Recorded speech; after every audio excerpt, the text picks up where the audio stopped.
We're live. Welcome to Legends Podcast. I'm Jeremy. We got Dylan on his lovely piss throne. Remember when We these got were numbered? Brian in the blue room. And Marcel is joining us with a wonderful set of bookshelves. So typically what I do when we start a Legends podcast, we have someone new on. I ask them, how'd they get into the EU? So Marcel, since I genuinely don't know how you got into the EU, let's hear your EU origin story. Oh, okay, yeah. I played Shadows of the Empire as a kid, and I finished the game. I think there's a secret ending that's like Dash Rendar survives. And I remember going on the internet, and back then it was like 56K, like dialing up to find out. I'm like, Dash Rendar survives. Is there anything more about this? Right. And that's when I found the Force.net message boards and found out there was a Shadows of the Empire novelization, and just kind of took off from there. And so I ended up reading most of the Bantam books before New Jedi Order came out, and then reading New Jedi Order, and then reading the Dark Nest trilogy. And after that, I stopped reading Star Wars for a number of years. And then I came back around the time of decanonization and read some books that I had missed, like Plagueis and all that kind of thing. And then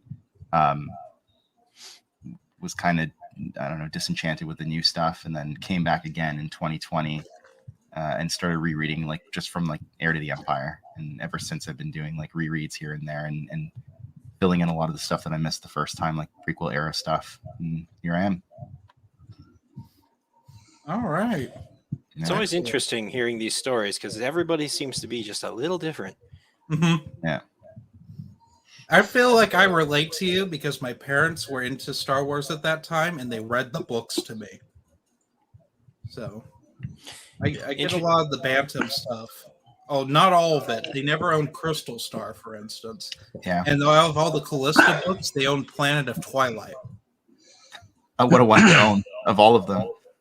My mom likes Barbara Hambly's fantasy stuff, and she just bought it on a whim, not knowing that there was a Children of the Jedi or Darksaber. But growing up, we had Jedi Academy trilogy, Thrawn trilogy, Hand of Thrawn duology. Yeah.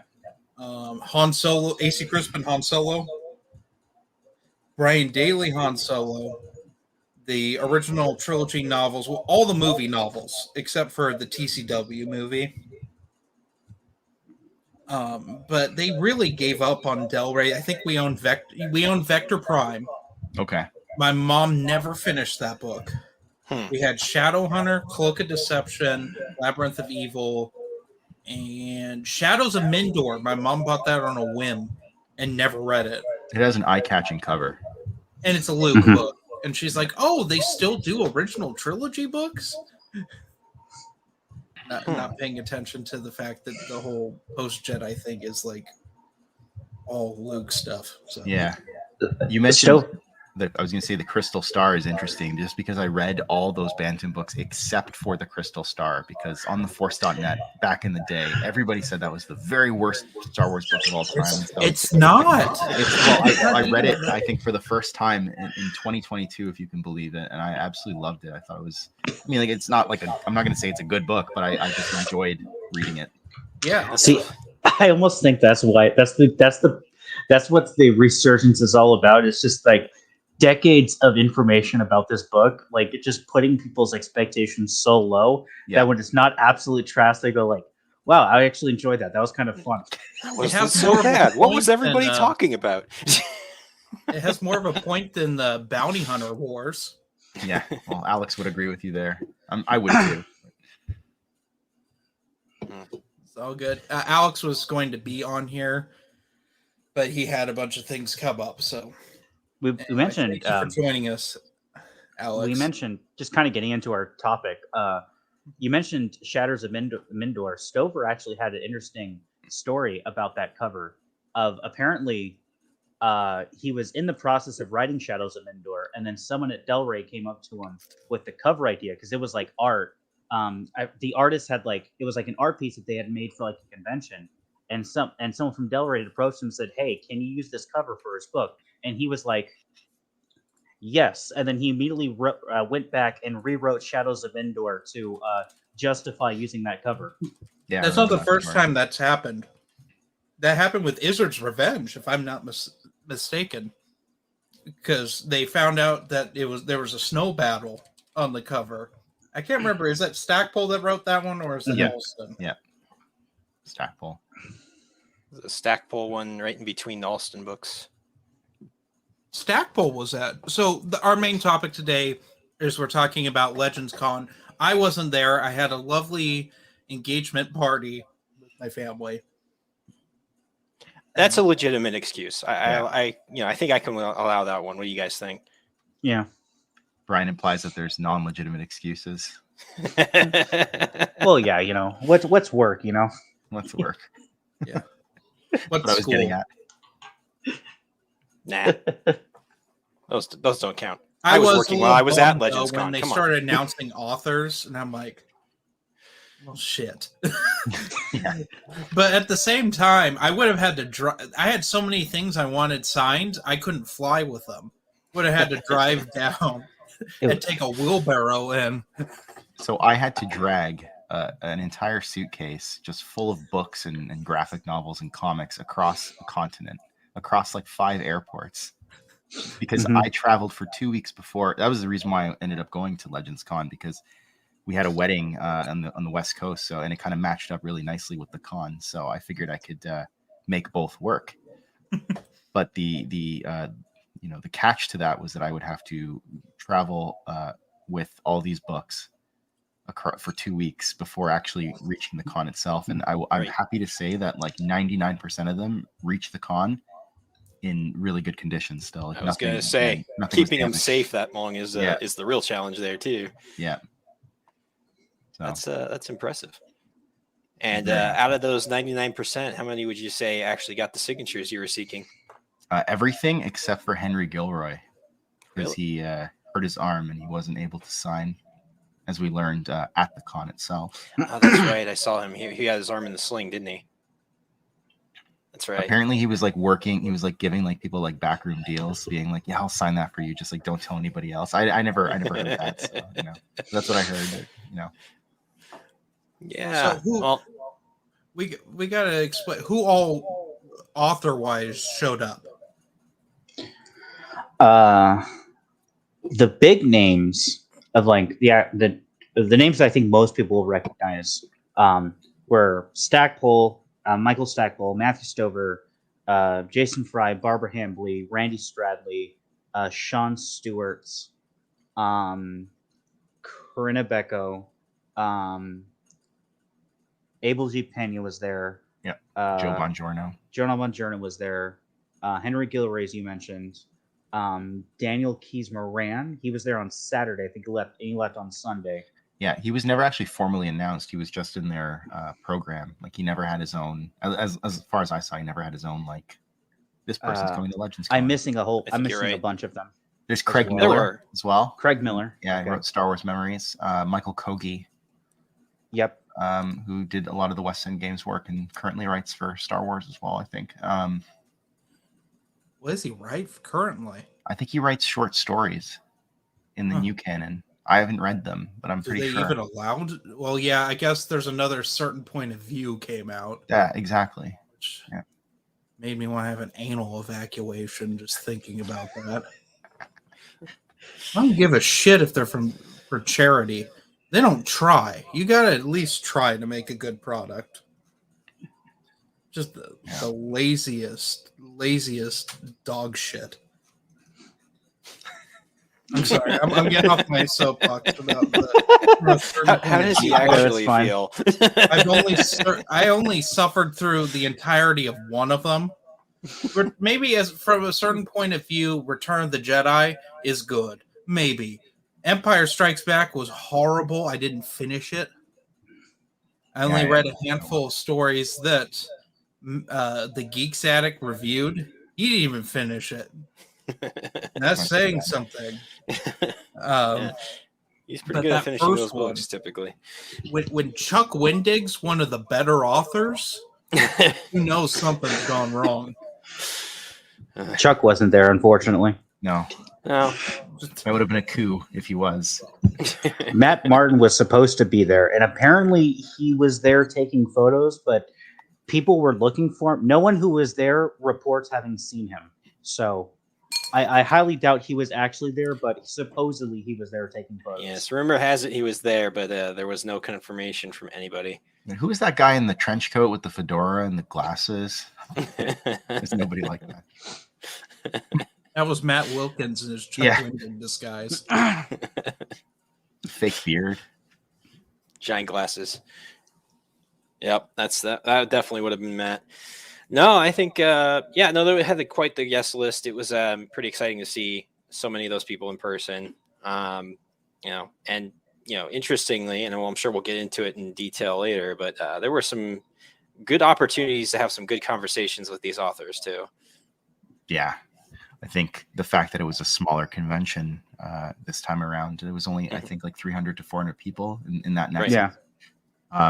Was really to its credit. Like, it made it so much easier to like get your stuff signed, because there was only like I think most of the authors were there both days, so that you could, if you missed out the first day, you could get stuff signed the second day. But there was only like an hour to get stuff signed. Like, they had hour blocks, right? And some of those lines, like Stover and Stackpole, were pretty long, and people, like, the authors would take time to talk to people too. Yep. Dylan and I, we were running the Twin Sons Foundation booth, and I was at the booth for almost the entire time. And we saw authors roaming around pretty regularly. It's just milling about like the other guests were, and the other attendees were just ticketed attendees. Hambly stopped by, Stover stopped by.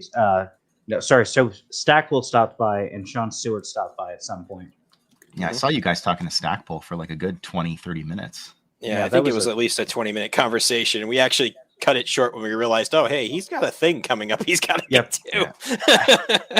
Was it like a Dave Wolverton situation when you weren't with me, Dylan? That was Matt. Yeah. The second time I ran into Dave Wolverton at Gen Con, and he was teaching 8-hour writing classes, all of Gen Con. So Dylan and I caught him when he was done for the night, the first night. And we said, "Excuse me, are you Mr. Wolverton?" I didn't know how to approach him, and we're like looking. I have my copy of. I think it's in here somewhere. I still have it, and I'm looking at the dust jacket, which is a significantly younger Dave Wolverton. We're trying to match him up. Did he correct you? Did he say like "call me Dave" or anything like that? No, he was one of the Mr. nicest human Wolverton? beings I've ever met. But the second time, Matt brought all of his missions books for him to sign. 20 of them. Like 20 missions. And all the episode 1 adventures that Dave Wolverton wrote. Well, I mean, he's not around anymore, right? So good for No, I know. I'm glad I had 2 things signed by him. I could only save 1 from the fire. Yeah. So I'm glad that I got that one signed. What was the one that you saved? Courtship of Princess Leia. It's a first print hardcover. Of course, yeah. Good choice. The other stuff was under my bed in a container, and there wasn't time. And that was on a shelf. I'm like, that one. Yeah, of course. It's still a good one to grab. Did John Ostrander show up to this convention? No, he wasn't. We were actually talking, I think, on Brennan's server about like the guests that like we'd like to see at the next one, and that was one that came up a lot. Actually, the authors lineup was very good. We were talking about this as well. The artist lineup, there was only one, if I remember correctly, right?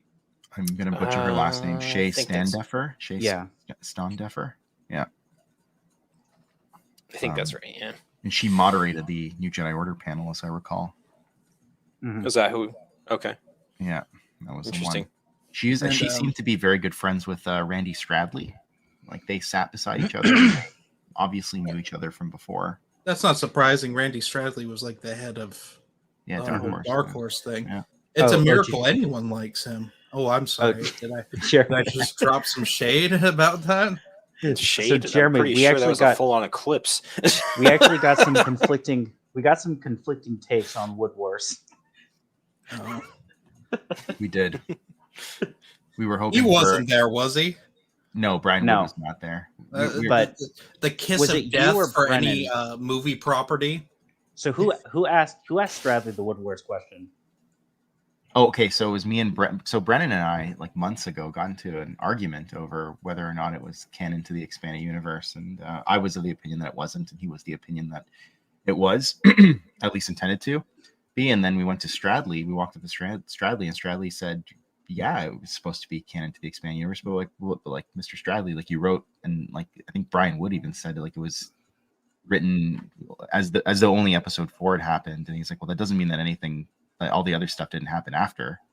And then we're like, but you also said that it was like written, intended to be like its own standalone thing. He's like, yeah, well, we wanted to sell more comics.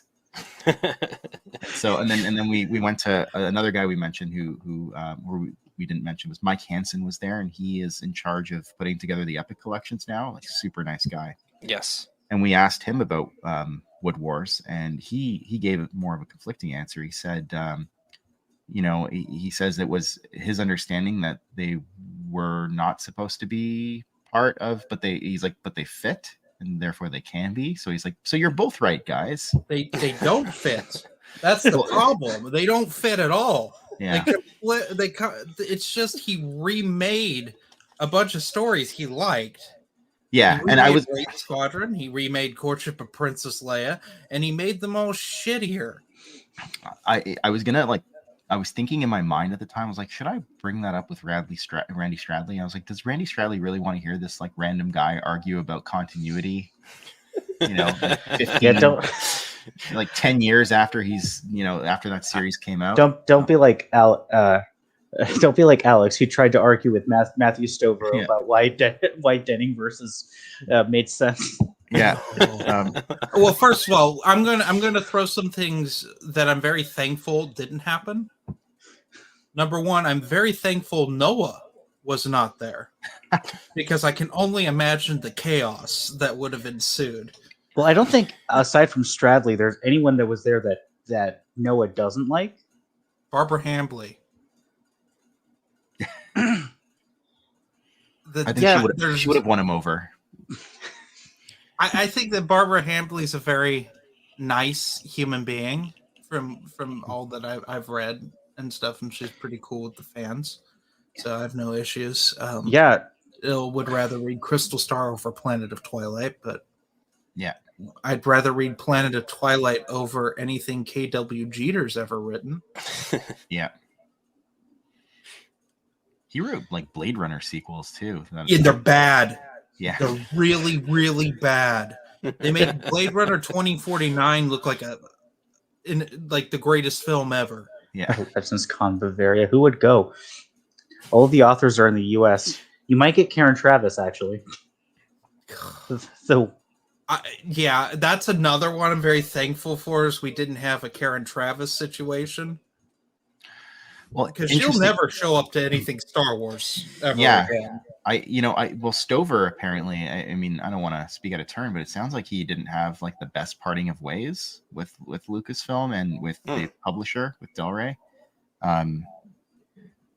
There were health issues and he couldn't finish Imperial Commando 2, but he had gotten a ways into it. I think he said he wrote like something like 12,000 words before, but the project ended. This was in private conversation with me and Alex and a couple others after the con. Actually, he was very generous with his time. He just hung around.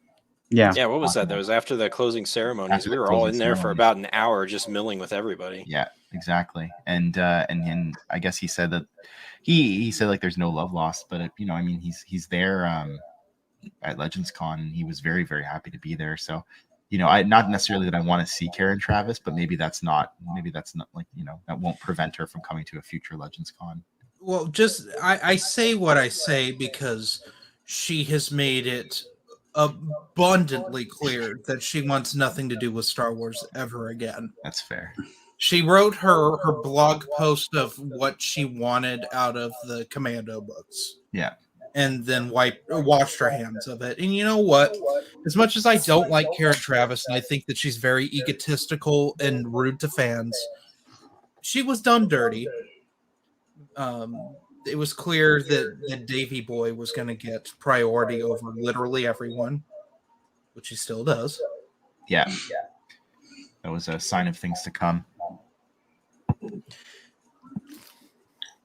Although finally people are starting to be like, maybe Dave Filoni isn't the second coming of Christ. Well, With the Ahsoka. we'll see how that lasts. Yeah. Right. He has a good way of bouncing back. Remember when the movie came out and then he bounced back to the TV show? Oh, right. Yeah. Well, no one liked the show until Disney bought out everything. And then all the Gen Zs decided that it was the greatest thing ever. That's right. And then we ended up fighting with everyone. That Probably me. Still fight with everyone.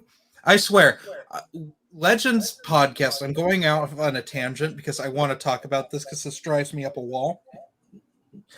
We get two types of people that can't stand the Legends podcast. I mean, we get other types too, but these are the primary two. The number one is all the Filoni fans throw a fit every time we complain about how bad all of Dave Filoni's stuff is. And the other part are the Karen Travis fans. Our first comment we ever got on the podcast on iTunes is, "This podcast is great, except for they make fun of Karen Travis, and so I can't like it." Wow.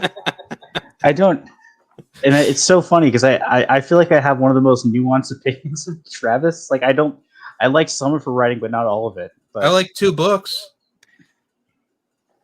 Dylan, it was your Maybe your 3. channel that made me realize her books are wildly popular.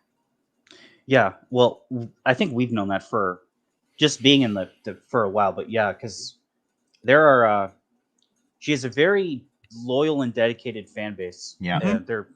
And it's very polarizing. But when it counts of putting reviews on Goodreads, that's where all her fans go apparently. Yeah. Well, haven't- the thing she writes military combat right. better than anyone. The only person Star Wars wise that I have written that comes close is Alexander Freed. Yeah. Kind of gets it, but she was a war and police correspondent for the media in the UK, and it's especially reading Hard Contact, parts of 000, and No Prisoners. You get that. I mean, the tactics are especially No Prisoners, where they're on space Afghanistan. And these separatists, like, people are the Taliban. She just writ what she knew. That's what you're supposed to do as an author, is write what you know. It's her best book. No Prisoners is a solid book. The other surprising thing about Karen Travis is that she wrote so much in so little time compared to some of the other authors. And another thing I learned from Dylan's channel. Yeah, she wrote all her Star Wars books. I believe it's less than 5 years. Mm-hmm. Crazy. Well, yeah, she was. She wrote the most Clone Wars stuff for the first Clone Wars multimedia project out of any author that wasn't comics. Speaking of, by the way, short time spans in Clone Wars authors, so we found out at Legends Con that apparently Sean Stewart had 4 months to write Yoda Dark Rendezvous. Yeah. You hear all sorts of crazy stuff from them. I'm trying to remember all the things that we talked to these authors about, because we had so many good conversations. And knowing what we know about Escape from Dagu, that makes a lot of sense. Mm-hmm. Yeah. It sounds like they really wanted to just get something out the door. And the other thing that Sean Stewart said in his panel about Yoda Dark Rendezvous is that he had very little contact with Lucasfilm during the writing of and after that book had been released, and they never asked him to write another book. He said that he had conversations with Leland Chi about continuity. That's probably how that like Dooku clone ends up getting mentioned in Yoda Dark Rendezvous. It's like a blink and you miss it reference to, I think, like a Game Boy Advance game. And he said like he would email Leland back and forth, and they would talk about continuity, but otherwise, like, it was very hands off, which was surprising because you'd think Yoda's such like a, like a hallmark character. Like you'd think that they and a character that George had said no, you can't write about for so long that they would be all on board micromanaging like everything he did with it. Yeah, but no, apparently not. They had too much, because that's before Revenge of the Sith was coming out. Yeah, 2002 or 3, I believe. Yeah, When, I yeah, think they were preparing that he was working. Lucas was working with Jindy Turtovsky more than anyone else, and James Lucino, which that still had continuity errors between the two, but I it know could have that's been worse. crazy to me. It But could have been the new canon, which they just rewrite things every couple years. or TCW where it seems like it's intentional as opposed to unintentional. Oh yeah, yeah. You know, just the consistent middle finger in every episode. Yeah. Well, if it was TCW, the episodes would have come out outside of chronological order. We would have had like we would have started with the Grievous Hypori one, and then the Right. next one would be Kit Fisto on Moncal, and then the one after that would be the Battle of Unilis, but then it would be split up with like Mace Windu on Dantooine. And then we just have some of Anakin's duel with Asajj Ventress, but not in order. Mm-hmm. Matt Stover said that he based his characterization of Dooku in the Revenge of the Sith novelization off of the way that Sean Stewart wrote him. And he said that he deliberately put in references to expanded universe, like multimedia project Clone Wars materials by design. Like he wanted them to be in there to like make them further reinforce their canonicity. Stover was very well read when we talked to him on Star Wars. I remember asking him like because a lot of people consider Revenge of the Sith the best of the novelization. I asked him like, "Are you aware of that?" And he said, "Yeah, I am." And I hear it a lot, and I think it's great praise. And he mentioned like because like I think Jason Fry and Terry Brooks and Bob Salvatore and even James Caan. He even like made like a tangent about how he thinks James Caan's Return of the Jedi is, in his opinion, the best of the novelizations, which is like he's read all of the us OT were there for that one. novelizations. Yeah. Well, It it's was a definitely good better tangent he went than off. Empire. The interesting thing about Matt Stover is that he seemed like he was one of the few authors there that actually had at least like an appreciation about. I know we're kind of going like all over the place, but he had an appreciation about what happened after New Jedi Order, you know, in the timeline. He said, I think he was either at lunch with Shelley Shapiro or Sue Rostoni. I can't remember which one, but one of the two had told him that they were like, "Oh, Vergier is a Sith" or something like that, and he said that was. Am I allowed to swear on this podcast? Yeah, I've already dropped it Said in. that was a fucking terrible idea. Yes, It is. It is one of the worst decisions that wasn't Stover. made by Dave Filoni. Yeah, you'll notice this if you've seen any of the clips or the panels that have gone up. Stover does not mince words. He was he was dropping f-bombs. That was very quickly apparent. I didn't have many chances to talk to him either. So, you know, that first few minutes that I was up there talking with him and you guys, and it was like, oh, okay, so this is how he talks. Yeah. All right.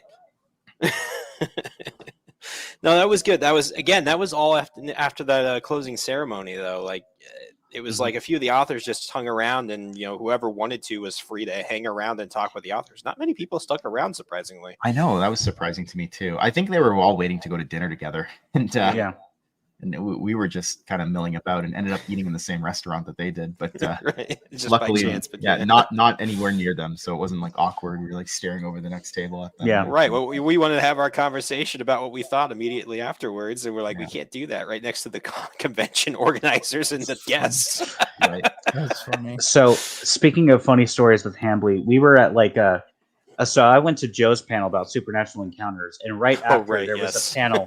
Right after there was a panel with a bunch of the authors. I can't remember what it was, but like we were just kind of talking in our own circle, and like in walks Barbara Hambly and like Sean Stewart and a couple of the other authors that were there, and someone, I forget who it was, just shouts out, and I didn't even realize how short Barbara Hambly was, like really loud, like with Barbara Hambly like 10 feet, like 5 or 10 feet behind him, and then we all just started laughing. Yeah.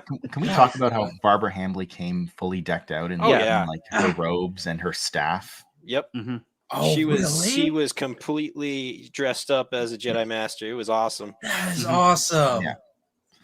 Actually a pretty high quality costume from what I saw. I mean, I saw her first time when she actually stopped by our booth to talk with us briefly, Dylan. That was Can we talk I didn't about recognize her at first because she was in costume, and I was like, oh, that's awesome. Right. But she was a little shorter, and had her nice staff, detailed staff with her, and full on robes. And Dylan, what was she saying about that costume? It was hilarious. She was saying, because I asked her, because online everyone knows it as like the Callista cosplay. So I asked her, "Is that a Callista?" And she's like, "No, it's just a Jedi robes I wear." So I'm like, "Oh, okay." And then she said, "Yeah, I like it because unlike she has like a Doctor Who one she does as well. Because I think she either she either writes or she like is a big Doctor Who fan. I didn't ask her. I don't know." But she's like, "Yeah, it's just really easy to get in and out of when I have to go to the bathroom." This is a Star Trek book that she wrote that has like a Doctor Who reference in it. And I asked her about it. I didn't bring it to the con because it's like falling apart. Oh, that was Max that said Barbara Hamley was so short. I'm so sorry. Yeah, it was Max. Max was there asking the real questions. He asked Stackpole about whether humans or Solonians could have kids. I wondered if somebody was going to ask. Yeah. There's a clip on YouTube. Only Good Games has it of the of the question. Max also asked Jason Fry about Paul Urquhart's theory between Mara and Anakin, which I will not talk about, but he asked him like point blank, and if you want to hear Jason Fry's answer, I will tell you afterwards individually. Okay, I don't know what this is, so Okay. yeah, I want to hear this. This just sounds like fucking nonsense. So. I was standing beside Max, and I was like, "Oh my god, can you ask that question? Are we gonna get kicked out?" See, Max is because there was questions like I really wanted to like kind of ask like Stackpole like, "Hey, did you ever get the royalty situation figured out?" But like Right. I didn't want to because like just in case it hadn't like to open up a wound or like turn like a bat sour the mood or whatnot. But like Right. Yeah, it's How interesting. was Stackpole? We haven't talked about Stackpole at all. he was amazing, honestly. Well, I want to ask Brian since he's the big Stackpole fan here.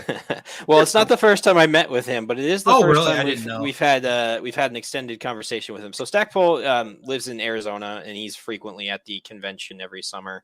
And that's where I met him for the first time. I met him a couple of times there. So I already had all of the stuff I wanted autographed by him, so I didn't have to lug that along with me, which turned out to be a good thing because apparently Joe's, supernatural encounters turned out to be an encyclopedia that I barely had room for in my luggage. Yeah.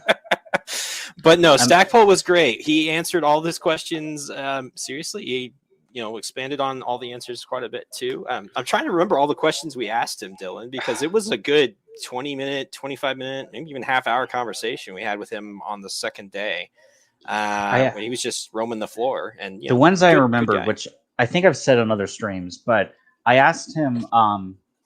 So I asked him about writing, like the differences of writing a Bantam and Del Rey. If there were any, like, how was the transition? And he said that Bantam was a lot more laid back than Del Rey Yeah, was. They had a lot of you could basically do what you wanted essentially, and like all conversations between the authors, like that was just something that like they did naturally or inorganically. But for Del Rey, it was a lot. Things got a lot more strict, and he revealed that like in those early Del Rey meetings about New Jedi Order, that apparently Del Rey didn't want to use Bantam at all.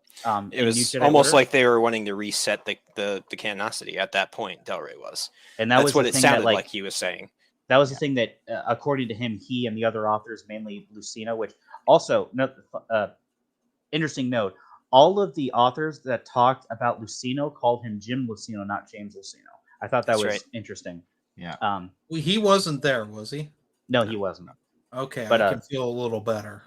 No, it was very much the story he gave us was that that Del Rey was a lot less freedom giving in allowing their authors to do what they wanted, which I could understand that being a very hard transition to make if you're used to being able to write what you wanted to write, and then I mean, unless your name was Zahn.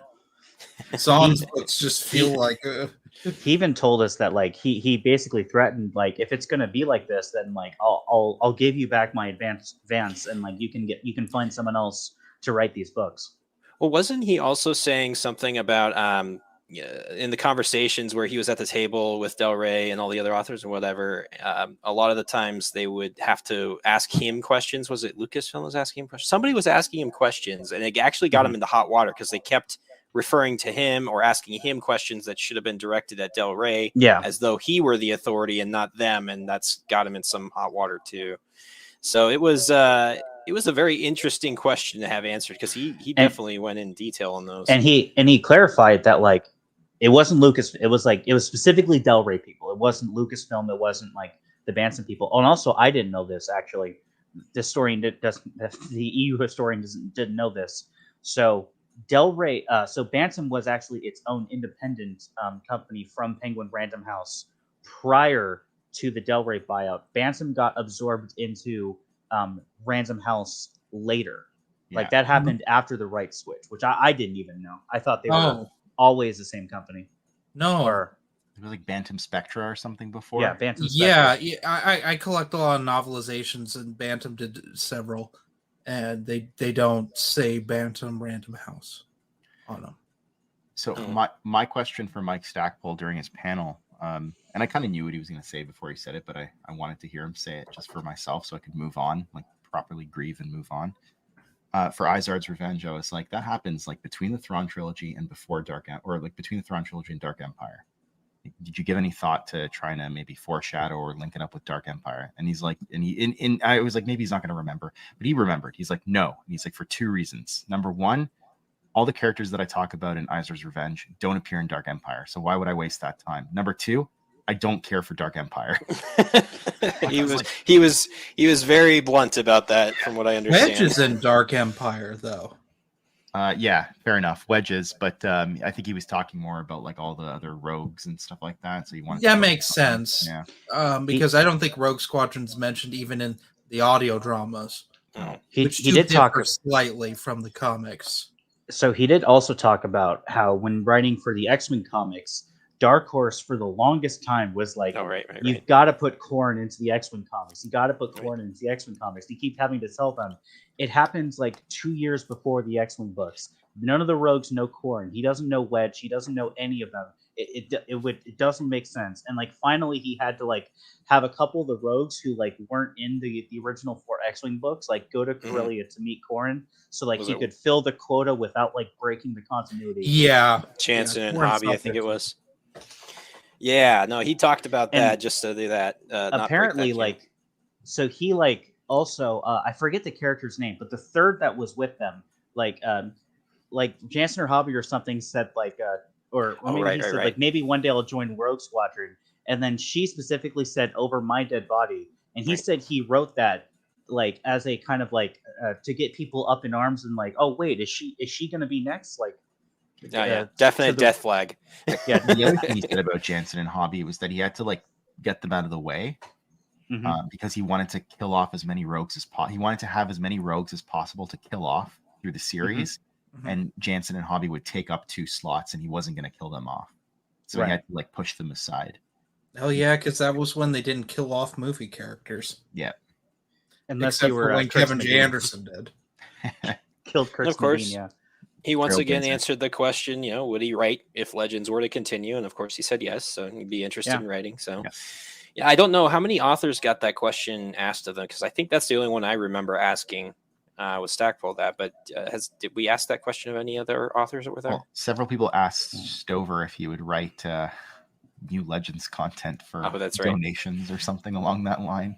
Right. And he said no, he didn't want to get in trouble in hot water with the rights Sued. holder. Yeah. I think he said I can't because I would get sued, is what he actually said. I'm trying to think what else Stackpole said. There was something else that I thought was interesting. The very last question I asked him before he had to go, and it's like, I just have one question. Do you remember? I told him, do you remember? And it's okay if you can't say or if you don't. Do you remember whose idea it was to put Boris Bailey in charge of the New Republic for New Jedi Order? And he said he didn't. It might have been Lucino, but he wasn't sure. But he didn't remember. Right. And then he talked about how satisfying it was in Izard's Revenge to have Booster slam him up against a bulkhead multiple times. Yes, he said that with quite a bit of glee in his voice, by the way. So he must have really enjoyed that moment. I remember what what the other Stackpole thing was. He and Tim Zahn would send each other chapters of stuff. Mhm. So it was like he was writing. What was he writing at the time? I forgot. But Zahn, he was gonna Jedi, and he wanted to use like Elagos, Akla, and Tim Zahn was writing Vision of the Future and Spectre of the Past, and so they had to like they were collaborating on that, and he had to basically like de-age Elagos like whatever, like 10 years, because it takes place like 10 years before, so that we could see what he was like, you know, back then. And then, you know, it was kind of interesting to hear the collaboration between those two authors specifically. Well, they wrote together. Yeah, they absolutely. They wrote Mara Jade by the Emperor's Hand together. So they were he said they're friends, like they would go out for dinner and they would hang out at cons and stuff like that. So other stories that he told me about was like he confirmed the story of when he was writing I, Jedi, calling Kevin J. Anderson to ask him if in the Young Jedi Knights series he was doing anything with X-13 Sim Temple, because he wanted Korn to blow it up, basically getting like the clear to do that. Because I also asked him about, you said that like at the end of Back to War you gave Booster the Errant Venture because you knew that Zahn needed it for the Hand of Thrawn trilogy, and he said yes, that was the thing that happened, but that it wasn't Zahn that told him that. It was like one of the editors that told, or someone at Bantam had told him to do that. Yeah.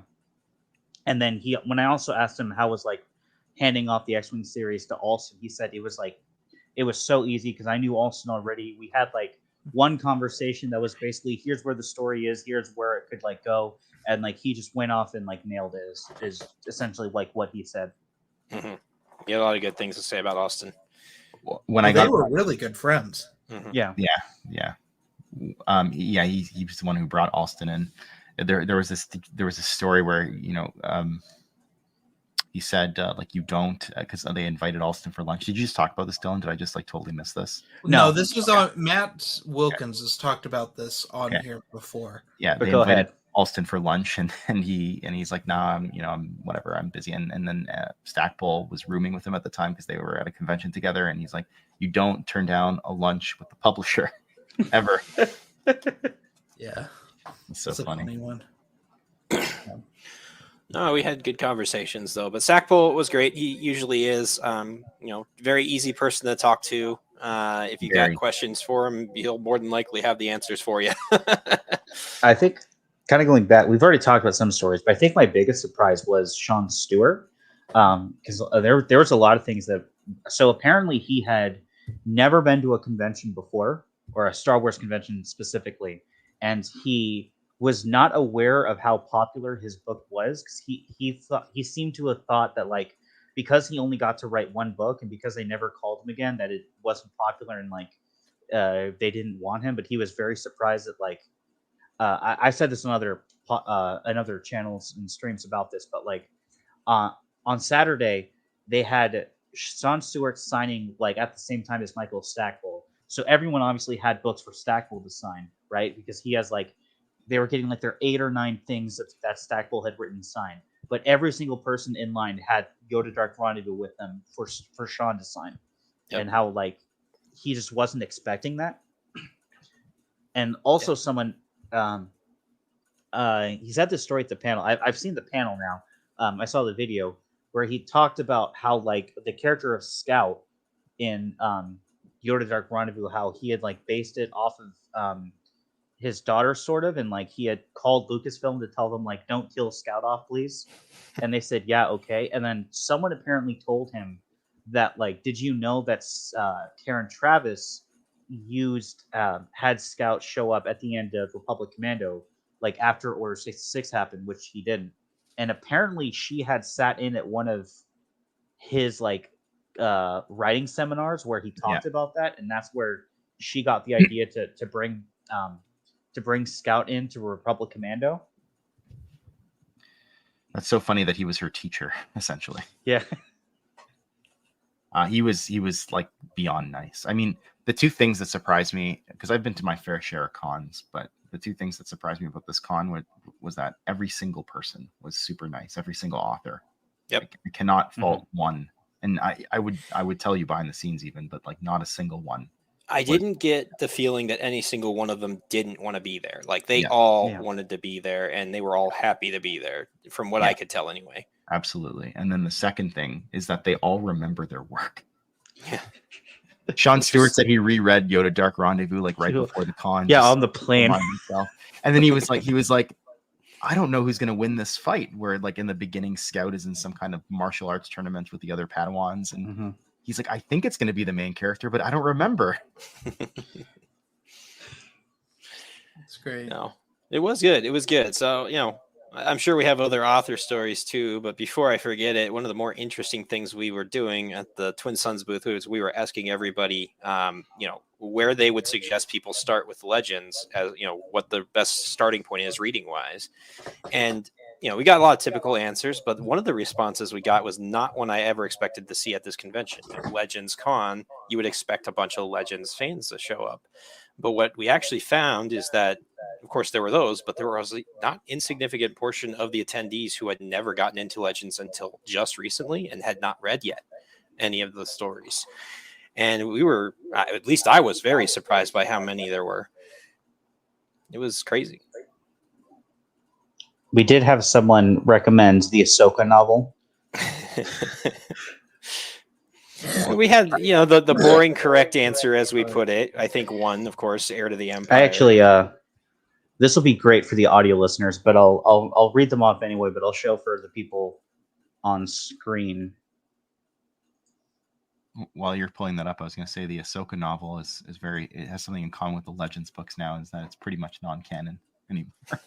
Oh God, yeah. He is completely. I'll tell you what, he did that more dirty than he did any of his tie-in stuff in Legends. He's completely redone that whole book. Yeah, in the span of like 3 years. Who read that, or who wrote that one? E.K. Johnston, one of the E.K. worst Johnston. authors ever. What is So these are the survey results. We asked everyone what are books that you would recommend to someone who never read a Star Wars book before. These are the results. These are all the ones that are like actually books that we can donate at Twin Suns, and then these are ones that like we can't, either because they're out of print or are stupidly expensive or are, in the case of the Ahsoka novel, not a Legends book. But Heir to the Empire, no surprise. 13 people recommended it. Rogue Squadron, X-Wing Rogue Squadron had 6. Path of Destruction 5. Plagueis, Shadows of the Empire, and Kenobi all with 4. The Old Republic Revan, Truce Bakura, and The Paradise Snare at 3. I, Jedi, Revenge of the Sith, Jedi Search, and Tales from Mos Eisley Cantina at 2. And then Ray Squadron, Hard Contact, Children of the Jedi. Who Planet of said Twilight, Wild Space? Who did that? Tales from me. Jabba's Palace, Splinter, Tatooine Ghost, Matt Wilkins. Shatterpoint, The Force Unleashed, Wild Space, Cloak of Deception, Mandalorian Armor, Labyrinth of Evil, Dark Lord, Rise of Darth Vader, Ambush at Corellia, Courtship of Prince Leia, Lando, Adventures, Maul Lockdown, and Dawn of the Jedi, all with 1. Speaking of books that to backpedal a little bit, I just want to do an aside here on L. Neil Smith's Lando books. Mm-hmm. He wrote each of those in a month. it's crazy. That's crazy, isn't it? And it was apparently so miserable he never wanted to write a Star Wars book again. So, fun fact, while we were at Legends Con, Wave 10 of Essential Legends collection leaked. Ice Sarge's Revenge, the Final Republic Commando book, 501st Imperial Commando, and The Adventures of Lando Calrissian. Yeah. Yep. If only they would do audiobooks for those. Oh, wait. That would require actually making Okay, money. so this is another thing. One of the Del Rey people on their personal account replied to someone who was asking for the audiobooks and with "Stay tuned." Yep. So that might still be happening. We just don't know which ones.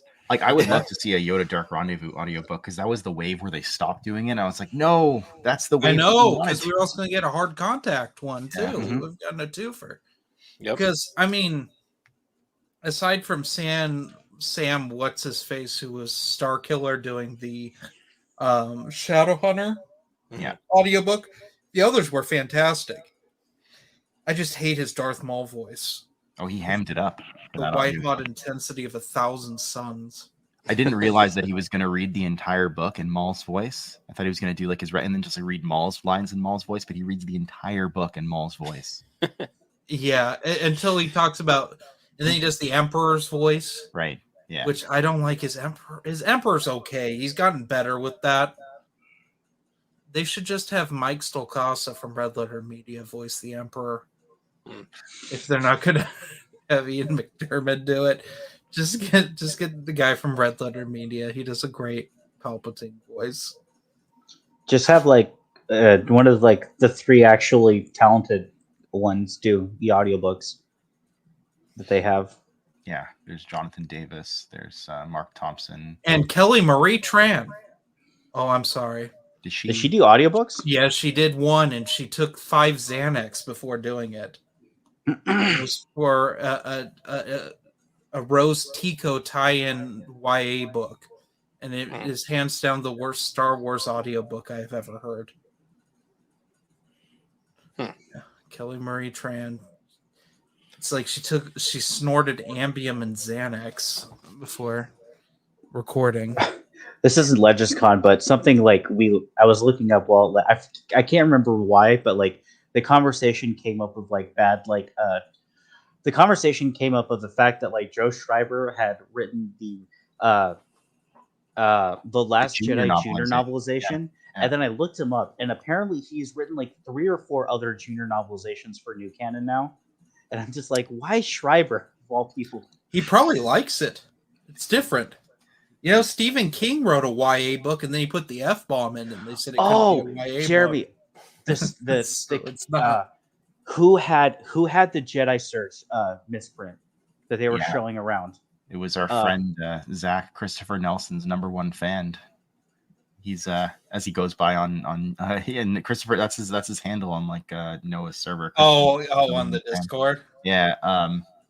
But I also think like Chris Nelson actually also claims that he's his #1 fan. So he said that he's the reason why he came back to YouTube. Zach had a copy. You want to tell it, Dylan? Yeah, so he had a copy of Jedi Search by Kevin J. Anderson that the first like 30 or 40 pages of it was actually a Stephen King book. Yeah, Dolores Claiborne, I think. Dolores Claiborne. Stephen King book. So yeah, it was like Jedi Search by Stephen King, basically. So he was showing it to like he showed it to he brought it to the signing that like Stackpole and Stewart were at, and they both laughed. And I think Stackpole even said, "Does Kevin know?" Yeah, I think he's getting like every single author he can to sign it. So he got Stackpole and Stewart to sign it. He probably got Stover to sign it as well. It's just so funny. And then Dylan was there, and I think this video Brennan put on his channel. But you had your copy of the Crystal Star / Witchfire. And I was showing that off because after that, because I found out that Abel G. Pena, who was there, really loves the Crystal Star. So I'm like, I've got to. So I brought it to show him. It's like, did you hear about it? So he hadn't heard about it. Joe hadn't heard about it, and Stackpole, when I showed him as well, he didn't know about it either. None of those guys. Another Stackpole story. I asked Stackpole if he was aware of the misprints with the Essential Legends collection. And he was. He apparently got an email from Del Rey apologizing for the one in Wedge's Gamble, where they basically copy pasted Drew Karpyshyn's About the Author section. He did not know about Back to War, crediting him as having written Vector Prime, though. I broke the news to him on that one. Yep, I had to give him my congratulations for killing off Chewbacca. Yeah, and the apology was basically, "We're so sorry this happened. We'll fix it on the second printing." Right. Idiots. Have they? I don't even think they have. I don't think it has a second printing yet, which is I don't think it does either. Our Barnes and Noble here where I live is moving to another building, so everything's on sale, which was really nice because all the EU stuff is selling like crazy, and none of the new canon is. That's awesome. I also there was a couple misprinted Essential Legends books. I'm like slowly remembering all the questions I asked Stackpole. So I also asked him if he remembered when exactly it was determined that Mar was going to be Luke's wife, and he didn't know that. He heard a story that apparently Zahn said that he would only like write the books if they made that a thing, which he even said that doesn't make sense because that was supposed to be the last Star Wars books, like the Thrawn trilogy, and he at that point when he was writing the Thrawn trilogy, he didn't have the reputation and star power to be able to make demands like that to Lucasfilm and get them answered. So it would have had to have happened after. But Right. that by the time he came on, which was 95, 96, it was definitely like a known thing, but he doesn't know at what point it became like this is going to happen. We just can't spoil it until it happens. Did anyone ask him about Union? I know that no one wants to talk about their worst work, and because I'm curious how much control he had over that, because I don't think he had any control. I don't think we asked him about the Union, but I know Dylan got it signed. We mentioned Union. He did talk about Union during his panel. He said that he was honored to marry off a cultural icon. Mm-hmm. And he said that, I don't know, that he took it seriously, but he didn't talk about whether or not they were controlling what he wrote. Or I made a joke about him putting all the rogues in winning tuxedos and getting them in a firefight halfway through the comic. I forgot that happened. What I always remember is that there's a royal guard that's part of that terrorist cell. Yeah. Mm-hmm. And he gets into his uniform and he fights Mara, and it happens off screen. Yeah. And it's played as a joke. Luke's like, "Did you have to break every bone in his body?" And I'm like, "Well, could we have seen it?" Okay. And then Luke gets in a bar fight.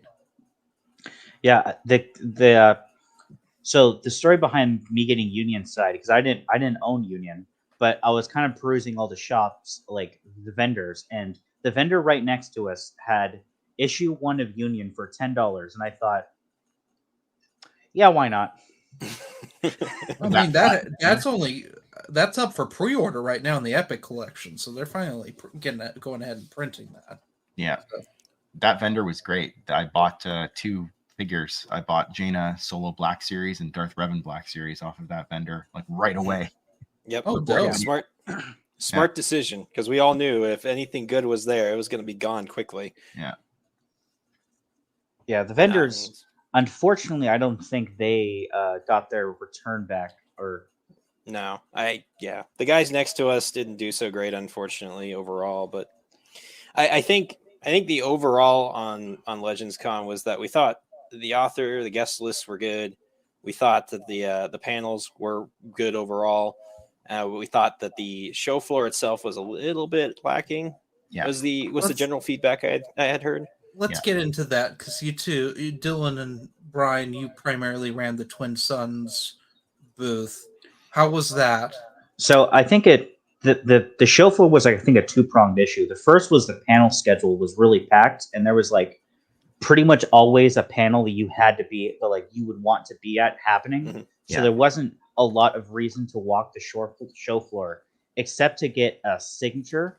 But they basically had like 3 rows of they had like three rows, right? There was the front row that had the bookstore and where the signings was happening, a middle row, and then like a back row, or an aisle, right? So like there wasn't, but because like the book signings was at the front where the front door was, there wasn't really a lot of reasons to go to the back aisles. So I think that there was a lot of just foot traffic that just wasn't there. But I also think the other half of it was, I don't think the vendors were properly briefed on what kind of con it was going to be, because the bookstore, for example, probably had about 60% new canon books to about 40% Legends books. Like there was an entire table of like canon books, and then like the very corner of that table was like Legends books, and then they had another table that had the Legends books from all the authors that were there, that people get signed.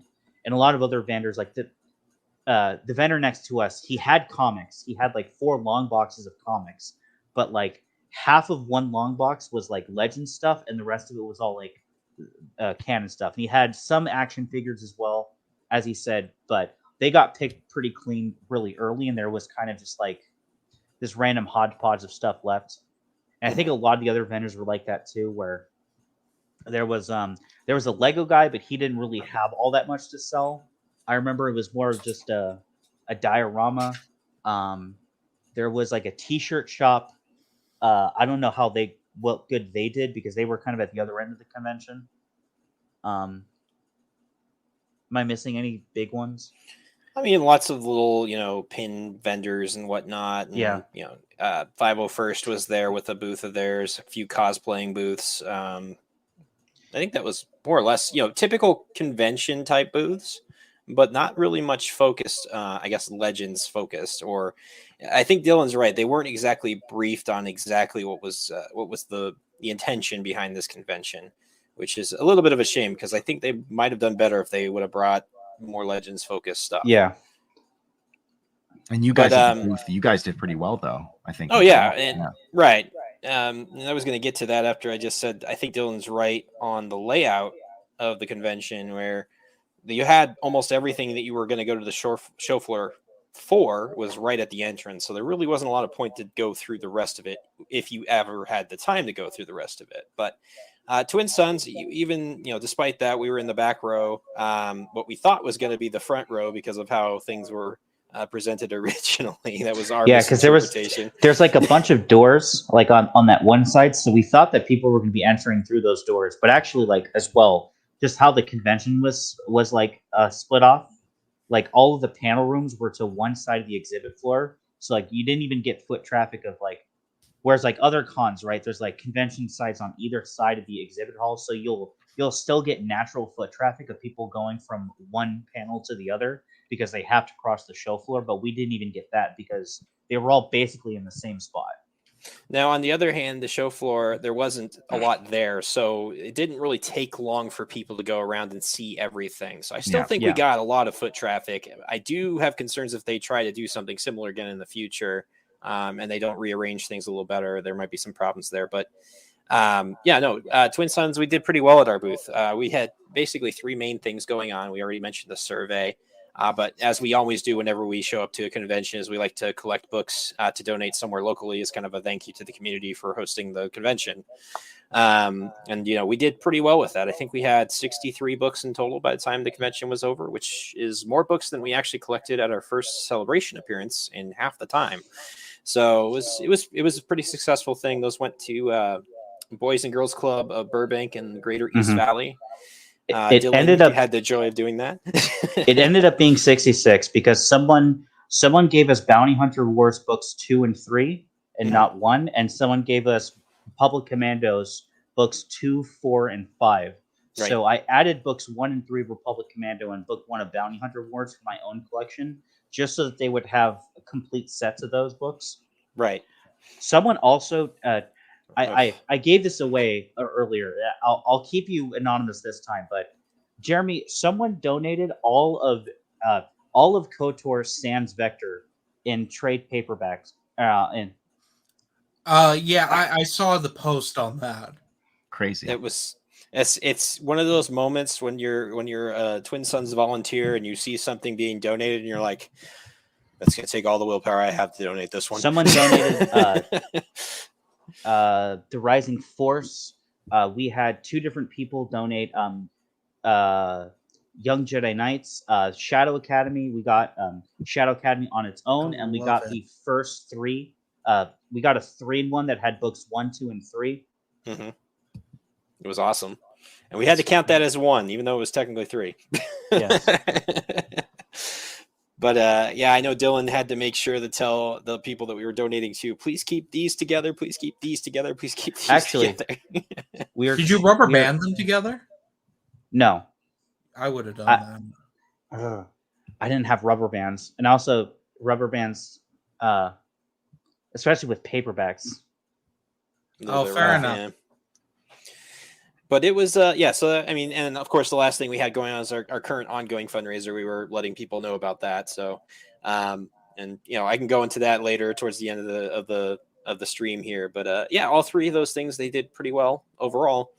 And we did have quite a few people come by the booth just to see us, which was always awesome. I know there were a lot of people we were meeting in person, which was actually probably the highlight of the convention, is when you meet the people you've been talking to online, you actually meet them in person. It's always fun. So that's, for that reason alone, the convention was a win.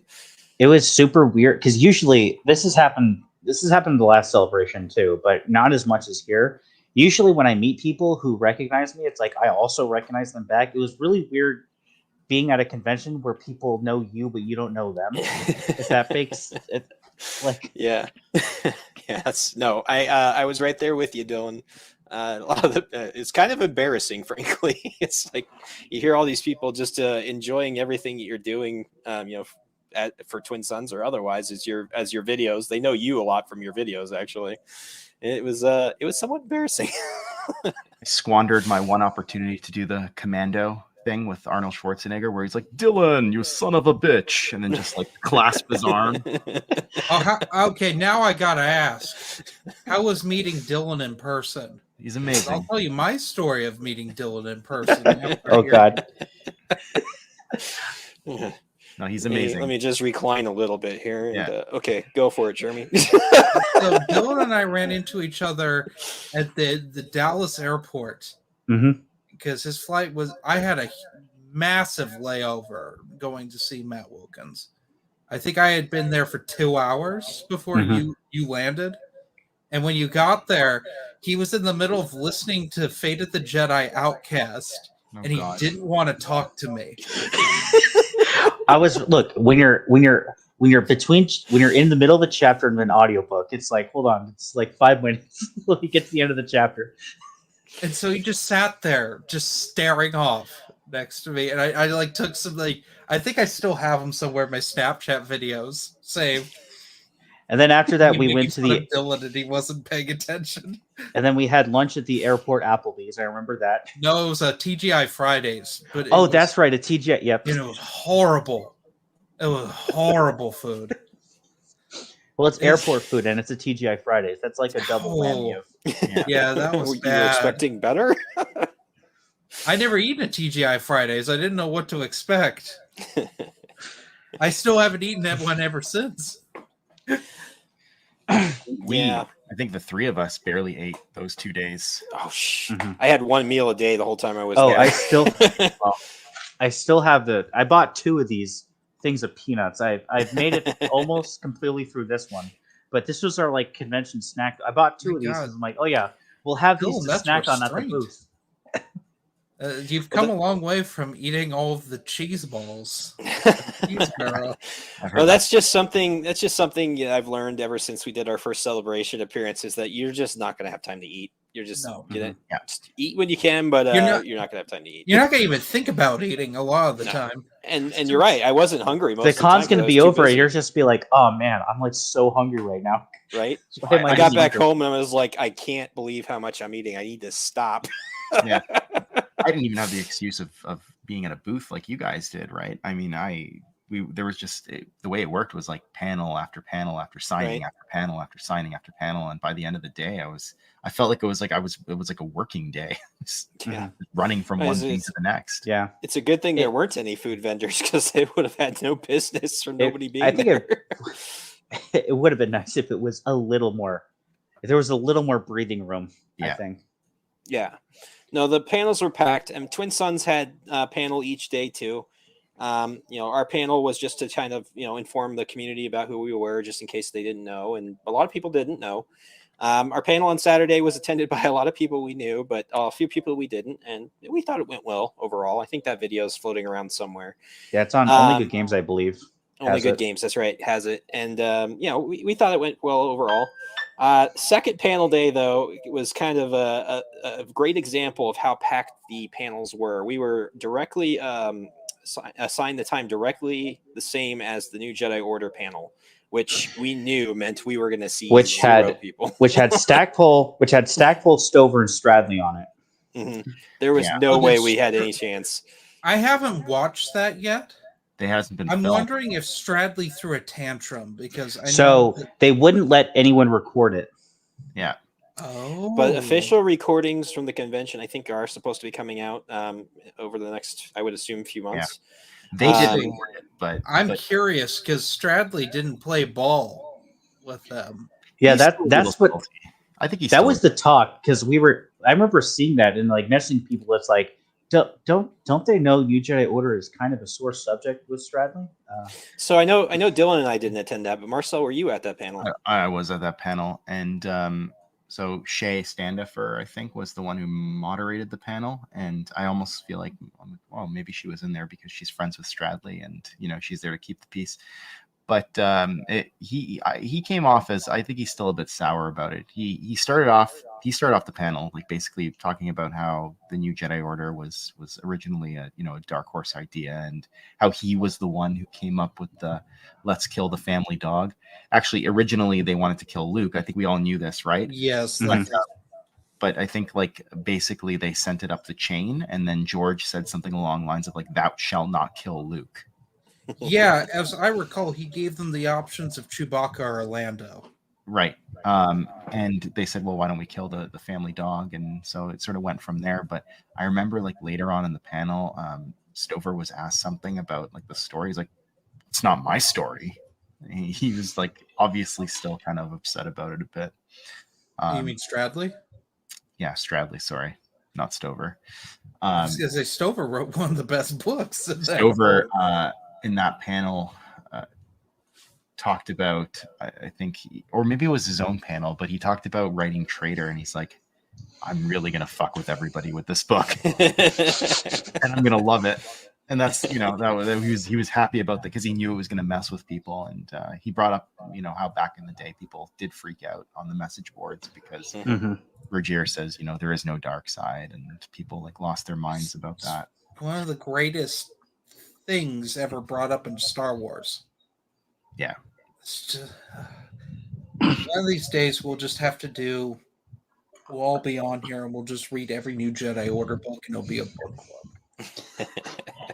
and I will force us all to read Invasion together. Oh God! You did ask. Did anyone ask him about Invasion? We asked Stradley about Invasion, and Stradley said, I think the question was, and it came from us, like it came from our group of people. The question was, well, what happens to Finn Gelfridi, like what was the storyline going to be with Invasion? And he says he has no idea. That was with the writer. I forget his name, Tom Taylor, maybe. So yeah. And he says he has no idea where they were going with that, so he couldn't answer. So I think it was Brennan. Speaking of things we got confirmation of, but I think it was Brennan that asked Kernebecco about the C-3PO is the IG unit in Legacy 2 theory. And she said that was not the intention, but it was the intention that it was a droid that knew Han. Yeah. So he was thinking like maybe Bollocks from the Brian Daly series. Oh, Bollocks or his could be his servant droid that shows up in Dark Empire for 2 seconds. Yeah. And then the Dark Empire or Dark Empire 2? It's Dark Empire because that's when we find out that Boba Fett's still alive. And that she doesn't know if this would actually have happened, but the intent was because the original Legacy is about a Skywalker who is reluctant and eventually takes up his mantle, eventually rises to the occasion, although they're reluctant to take on the mantle of being a Skywalker at first. That Legacy 2 was going to be the opposite of someone who thinks that they're a Skywalker and wants to rise to the occasion, but is later revealed that they're actually not. So basically the intention was that Anya Solo isn't actually a descendant of the Solos. Yeah. Potentially. Interesting. Yeah. Yeah. I thought that was really interesting too. When I heard that, I was like, whoa. That would have been quite the dynamic between the two of them. Yeah. And she said that. Oh, go ahead. I think you were going to say the same thing. Were you going to talk about Cade? Yeah. Okay, go for it. Do it. Yes. She said that eventually they would have liked to have them team up, but they really wanted to get her to stand on her own for a bit, which to me reads as issues 1 to 50 would be Anya Solo, and then they do a war mini arc where she meets Cade. Oh no. One of the other things. You mean the worst thing they could possibly do? Actually, the worst thing would be Darth Maul and Darth Talon teaming up and showing up in it. That was Lucas's idea. Yeah. The cloning of Darth Maul again. Quick aside, we actually did have a Cade Skywalker cosplay at the convention, which was kind of exciting because I don't think I've seen one of those before. Yep. Oh, nice. One of the other things that came out of the NJO panel, Michael Kogi was an intern at the time, and they used to send him manuscripts of the books, and he read the first Nightfall book. And so we asked him, well, what do you remember from it? This was by, I think, like Michael Jan Friedman or Jan Okay, Friedman. Or can we something can like we back up a minute here? Yeah. I only just discovered that Nightfall existed. Yeah. What can we pitch this here of what this is? that. Sure. 'Cause, like I only just discovered it. I discovered it today. Oh, Um, okay. It was a trilogy of books that I believe was supposed to take place in year 2 of NJO. So in that sort of like balance point, edge of victory block of books. Okay.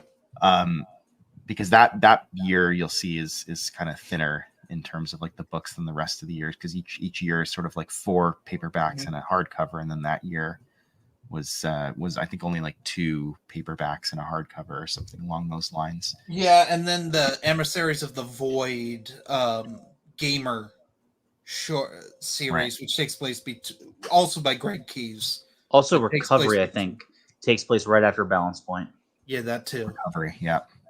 And the intention was for NJO originally to be 25 to 30 books, but they ended paring it down to 19, as we know. And sorry, hold on a second. Let me clear my throat. And so eventually, what happened was Nightfall was next. We found out because, well, we asked about whether or not there were going to be Iron Knights in Nightfall, because there was always the theory that there might have been Iron Knights in Nightfall. Michael Kogi said to us that he did not read or recall reading anything about Iron Knights in the first manuscript. But he said that it was about Danny Quee being a reporter and I guess reporting on the events of the Vong War. And the reason why it was next and the trilogy was next was because thematically it didn't fit with the rest of the series, which is really supposed to kind of focus on the Vong and the Jedi, the Vong versus the Jedi. And this kind of was a huge tonal shift in the series. And so they thought, we're not going to go ahead with this trilogy because it's going to take away from the momentum. Interesting. Still would have liked to see it though. For sure. And there apparently, I guess Michael Kogi thinks that there might be still a copy of it out there with Lucasfilm for the first book at the very least. Interesting. Who knows? Maybe one day. Yeah. So no, I mean, you kind of getting a good feel for what Legends Con was like, though, right? Because you have all these stories coming out, questions being answered by fans who know what they're talking about, and authors who actually know how to answer these questions that they're being And asked. things were discussed that we will never talk about on here. I'm sorry, everyone, but there are things that I was told like immediately while this was going on that you will never. I won't say never because infamously Dylan and I knew that Lightsider was a book for years before any of the rest of y'all knew. Was I the one that told you, Brian, that it existed? It was either you or maybe Matt, actually. I don't remember. I think it was one of those, you We were keep on this the hush call, hush. and I asked Matt if I could talk about it. Oh, that's right. That's I what it is. sat on the floor and read it. No, we occasionally hear stuff like that, and we're not allowed to say anything. So, Yeah, I think people expect that now. Yeah. Just check. I just know make that sure to. Noah was mad that I had known about it for so long. If you want to know what you're talking about, just look in the background of Matt's next video. There'll probably be a teaser in there somewhere. yeah. Chris Nelson Enough with flashing that. across the screen. Enough with that. What are we reading, everyone? Good question. Does Dylan know how to read? That's the next question. Oh, good. He's reading the encyclopedia. Okay. I read I looked like the first 10 or 15 pages, and I rapidly reached the conclusion that I am not nearly well read enough to understand this, so I've got more homework to do until I can finish But this. here's the thing: like, there's that entire section in the back of the book that gives you all the references. Yeah, there is 100 Is there a pages. glossary for EU references in the back of Supernatural? Yes, Yes. there's I expected nothing there's less. a 100-page some odd like of all of Endnotes. Yeah. of endnotes and like all of that. Yes, and that's not a lie. That it is in there. I'm also reading, still reading, because I read really slow these days. I don't have a lot of time. Shadow Games. Okay. I am at the part where he gets back to Tatooine, and Han is still there, and is like, "Well, why can't you use my ship?" And that's where I am. Okay. If you know Shadow Games. I do. One of my favorite Okay. books. Real quickly before I talk about what books I'm into, Scott Johnson asked why specifically wasn't the NJO panel allowed to be recorded? Did they say the reason that we were given was because they wanted the authors and Mr. Stradley to be as candid as possible without feeling like they were being recorded? Like, let's just have a conversation. That was the reason that was given. I don't know how valid Off the that is. record comments are permitted. Yeah, because I feel like people were probably still recording under the table. But Only Good Games, who's recorded a lot of these, it was respectful and, put his phone away as requested. He was also in the front row, so it would have been kind of hard to hide the fact that he was recording. But I do know, like I said earlier, that the convention did official recordings of, I think, every panel. So they're going to be releasing those later. Yeah, and that goes for NJO as well. They did a recording of that, so I would be shocked if they didn't release it after. Hmm.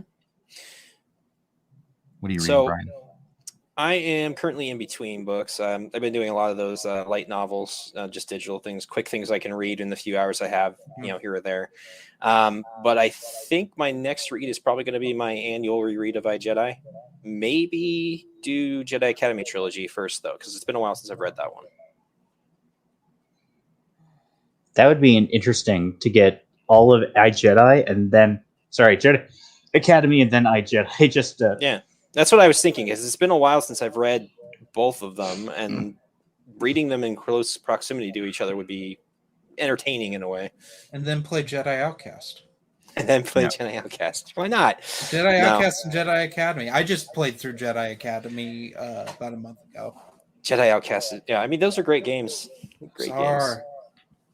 But no, a lot of my time right now is going to writing my own stuff, and then also I've been playing a lot of Starfield, so that's been fun. Okay. I have a very ambitious reading schedule, none of which involves Star Wars books. Hey, welcome to my life. Right now I'm almost done Mr. Mercedes by Stephen King, which is Okay, you're getting into the whole Bill Hodges. yeah. Are you doing this to discover why Noah hates Holly Gibney as a character? Absolutely, and I already have a good idea as to why that's the case. Let's just say she's best in that trilogy. Just wait till you read The Outsider, and then she shows up in the second half for no reason, and then it just feels like a different book. Yeah, 'Cause The Outsider was a good book until she showed up. I mean, even Mr. Mercedes, like she just shows up out of nowhere, and it's just okay. Kind of a tonal shift in the book. In case y'all are wondering, that's Stephen King's pet character.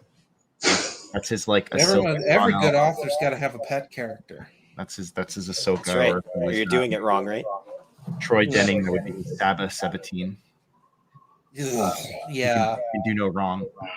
and Stackpole's is Corin Horn. Corn Of course. Horn, yeah. And so I bought a bunch of L. Neil Smith books that I found at a used bookstore in Seattle before I went to Legends Con, and so I'm hoping to start reading his books, his non-Star Wars books, and then just a lot of King, trying to catch up so I can read Holly and suffer alongside Noah. I refused. He tried to push that on me and tried to have a skip all the 80s and 90s 2000s stuff so we could read Holly first, and I said no. I'm not doing that. I want to just suffer and be miserable through the 2010s King up until now, where there's only 2 good books. Actually 3. There's 3 good Stephen King books written in the last. What, Joyland, Oh, 4. I forgot Joyland was a book. Revival. Revival. Wind Fairy Through the Tale. Keyhole. Yeah, Went Through the Keyhole. What was the one you said? Fairy Tale. Yes. Yeah. And then there's first half of Outsiders, a good book. But yeah, no. Stephen King. I mean, he wrote his worst book in the 2010s. That'd be Sleeping Beauties, where he remade The Stand, but with SJW politics. Mm. Yeah, he's very busy on Twitter these days. He's been busy on Twitter since 2016. They need to take his computer away, give him a typewriter, so he can finish the Dark Tower and the third Talisman book. That's right. I actually just read the Talisman for the first time before Legends Con. I finished it in August. What'd you think? I liked it. I liked it a lot. It was a journey. Yeah. Black House is funky. Yeah, I haven't gotten there yet. It's a Dark Tower tie-in that's never brought up in the Dark Tower, and it's frustrating. And it feels like proto Doctor Sleep. Like he didn't quite have the idea for Doctor Sleep yet, and so he and Peter Straub wrote Black House, and then when it came time to write Doctor Sleep, he just pulls some ideas from Black House and he puts them in Doctor Sleep. Have you read Doctor Sleep? I've seen the movie, but I haven't read it yet. No. Oh, it's okay. Okay. It's pretty heinous what they do to the children. It's a bunch of soul-sucking vampires that attack kids with The Shining, mutilate them, and that they disguise themselves as old people in Winnebago caravans, which is really creepy and an interesting idea. Yeah, I remember from the movie. This does not sound like something I would read. No, no, you need to read The Shining first if you're going to get anything out of it. It's a sequel to The Shining, which I was surprised about. The movie actually, I think, pulls some scenes from the original Shining movie. Yeah, it tries to be both a sequel to the book and the movie. It doesn't quite get them both because, I mean, they are two very different things. Yeah, I think famously Stephen King doesn't like the Shining movie. Oh, he shit talks it still. He started shit talking it again when Kubrick died. Yeah. Because they came to a truce about it. Because Kubrick just rewrote the Shining script that Stephen King gave him, like infamously. Changed That actually everything. reminded me about another thing that came out of the con because we're talking about expanded universes. I think it was Henry Gilroy who said George Lucas read the comics. We knew that, but like he made it sound like he read a lot of them. I was under the impression he read pretty much all of them. That's what it sounded like to me, Mm-hmm. based on the way that he answered that question. He read new canon comics too. That's interesting. Well, he bought a Star Wars #1, and he went to a local comic shop, and some people I was acquainted with back in the day ran into him in Marin County and took pictures with him. I guess comics are low effort, right? They don't require you to expend a lot of time. Yeah. He's always been a fan of art. You know, he has Kennedy's art. Well, he had that art book with the porn drawing, Star Wars porn drawings in it. You know. I was talking about that book today. Not the porn drawing, but I always think about that whenever I think about that book. Well, yeah, it's that, and we find the fate of Ahsoka. That's what I was talking about. Yeah, the fate of Ahsoka. There's that art piece. That book's canon. Just so damn peculiar. Well, what are you reading, Jeremy? Okay, so I just finished the Jenna Zan Arbor arc of Jedi Apprentice, which was the whole Qui-Gon kidnapping arc. I finished the 13th book yesterday. I thought it was quite good, despite Jenna Zan Arbor just disappearing. Well, she gets sent to prison, but it's not very satisfying. And I remember she shows up in Jedi Quest. She's one of the big baddies near the end of that series. I don't know. Have you ever read Jedi Apprentice, Brian? No, that was one that my sister read, and I never got the books from her before she got rid of them, which was really sad. It's a pain to collect. I'll tell you what. That's Mhm. a Is it? hard one. I mean, I go to those used bookstores all the time trying to find stuff like that, and I haven't seen them, so I'd believe it. There's a few. If you want me to pick you up some, there's a few in my local bookstore. I mean, if you get the chance, maybe we'll hook up at some point. Yeah, that'd be the reason you come to my wedding. That's right. That's the real reason. Yes. Jedi Apprentice books. Clean out house at your local bookstore. Oh, dude, we're all gonna have to go to that bookstore. It's huge. It's a big warehouse, That's awesome. and That's there's your bachelor floor to party. We're going to the ceiling bookstore. shelves.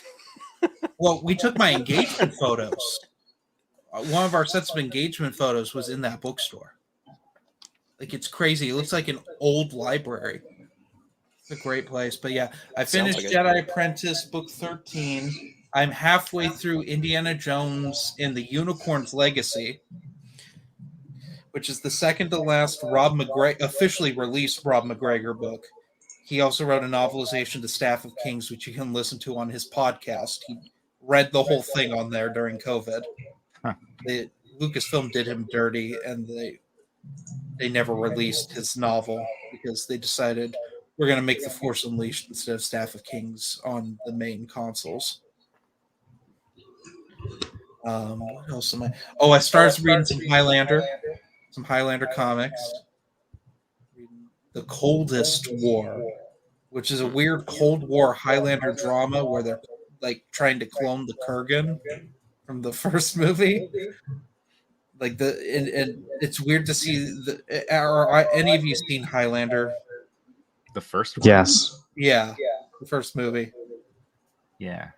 So the villain in that, there's a panel where he's standing next to Khrushchev from the USSR, and it's just the weirdest thing. It's just because like there's a Soviet Union.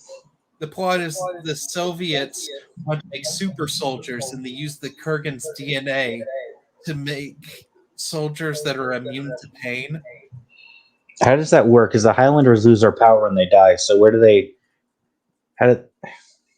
I don't get it. It doesn't make any sense, but they show up later in the Highlander audio dramas.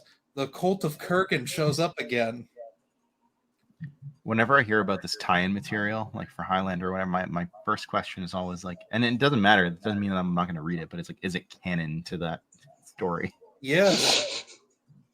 The only thing that's not canon, aside from the weird fanfic from the series where they claimed that Duncan's girlfriend Tessa survived, is that Highlander 2: The Quickening is not canon, so they aren't aliens from the planet Zeist. Oh, that was a trip. Which is unfortunate because that's a better movie than Highlander: The Source, the fifth one that was made for Sci-Fi Channel. Wait, there's 5 Highlander movies? Yeah, you didn't know that? I thought there were 3.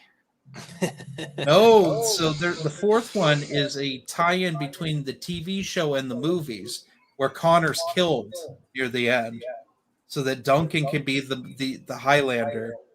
And then the fifth one was straight to Sci-Fi Channel, so we all know it's good quality. Yeah. And at the end, spoilers. I'm going to spoil this. No one should watch Highlander: The Source. I'm doing you all a community service because I've seen this more than once. The prize is a baby. Duncan decides, no, I'm done killing, and he and his immortal girlfriend have a baby, and they all become mortals. That's the end of Highlander. How embarrassing. Now I almost have to watch it. It's horrible. It's so horrible. But I've been reading some Highlander because I've been talking to Matt Wilkins a lot the last couple days. Mm. And I was looking up weird Highlander merch, and I found merch for the spin-off Highlander TV show, The Raven. They made t-shirts for it. That thing got canceled like mid-season. I don't get why, but I might have to buy one. Go to conventions with my Highlander the Raven t-shirt. That'll be a conversation starter. Oh yeah, if I wear it around town here, no one's gonna know what I'm Oh, talking speaking of, this guy right here wore the Waru shirt on the first day. That's right. Abel Pena really liked it. And so did Joe Bongiorno. It's fantastic. Yeah, it was. I got a custom made for the con. You should have sent pictures to the Geeks Attic. You would have really appreciated know. it. It's his favorite character. Actually, you know what? Maybe I will. I'll tweet him later today. Do it. Yeah, Do it. He was on here. He did watch like 10 minutes of the stream. yeah. I'm shocked he lasted that long. I'll send him a tweet. I know he's famous for his Crystal Star review. He's also famous for laughing at me when I drunkenly fell out of my chair. A chronic problem at Legends Con streams. Yeah, from what I hear. which time? You'll have to be more specific. The podcast that we never actually released on iTunes. Actually, the first time we did that. The one where Noah started calling me Jerry Kotzwinkle III. My alter ego. What's the story behind that? Oh God. There's so much So we lore. started. I got so drunk during a stream a few years ago. It was right before COVID. It was right before all the drama with B Level and all that. Yeah. It was right before that. I got so drunk that I fell out of my chair and hit my head on something. Oh, damn. And that's the only clip that still survives because Noah got a hold of it. Of course he did. So it's on the Quality Autism channel. Go check it out. My fiance laughed at me. It's like the only thing that I'm in that she's ever watched.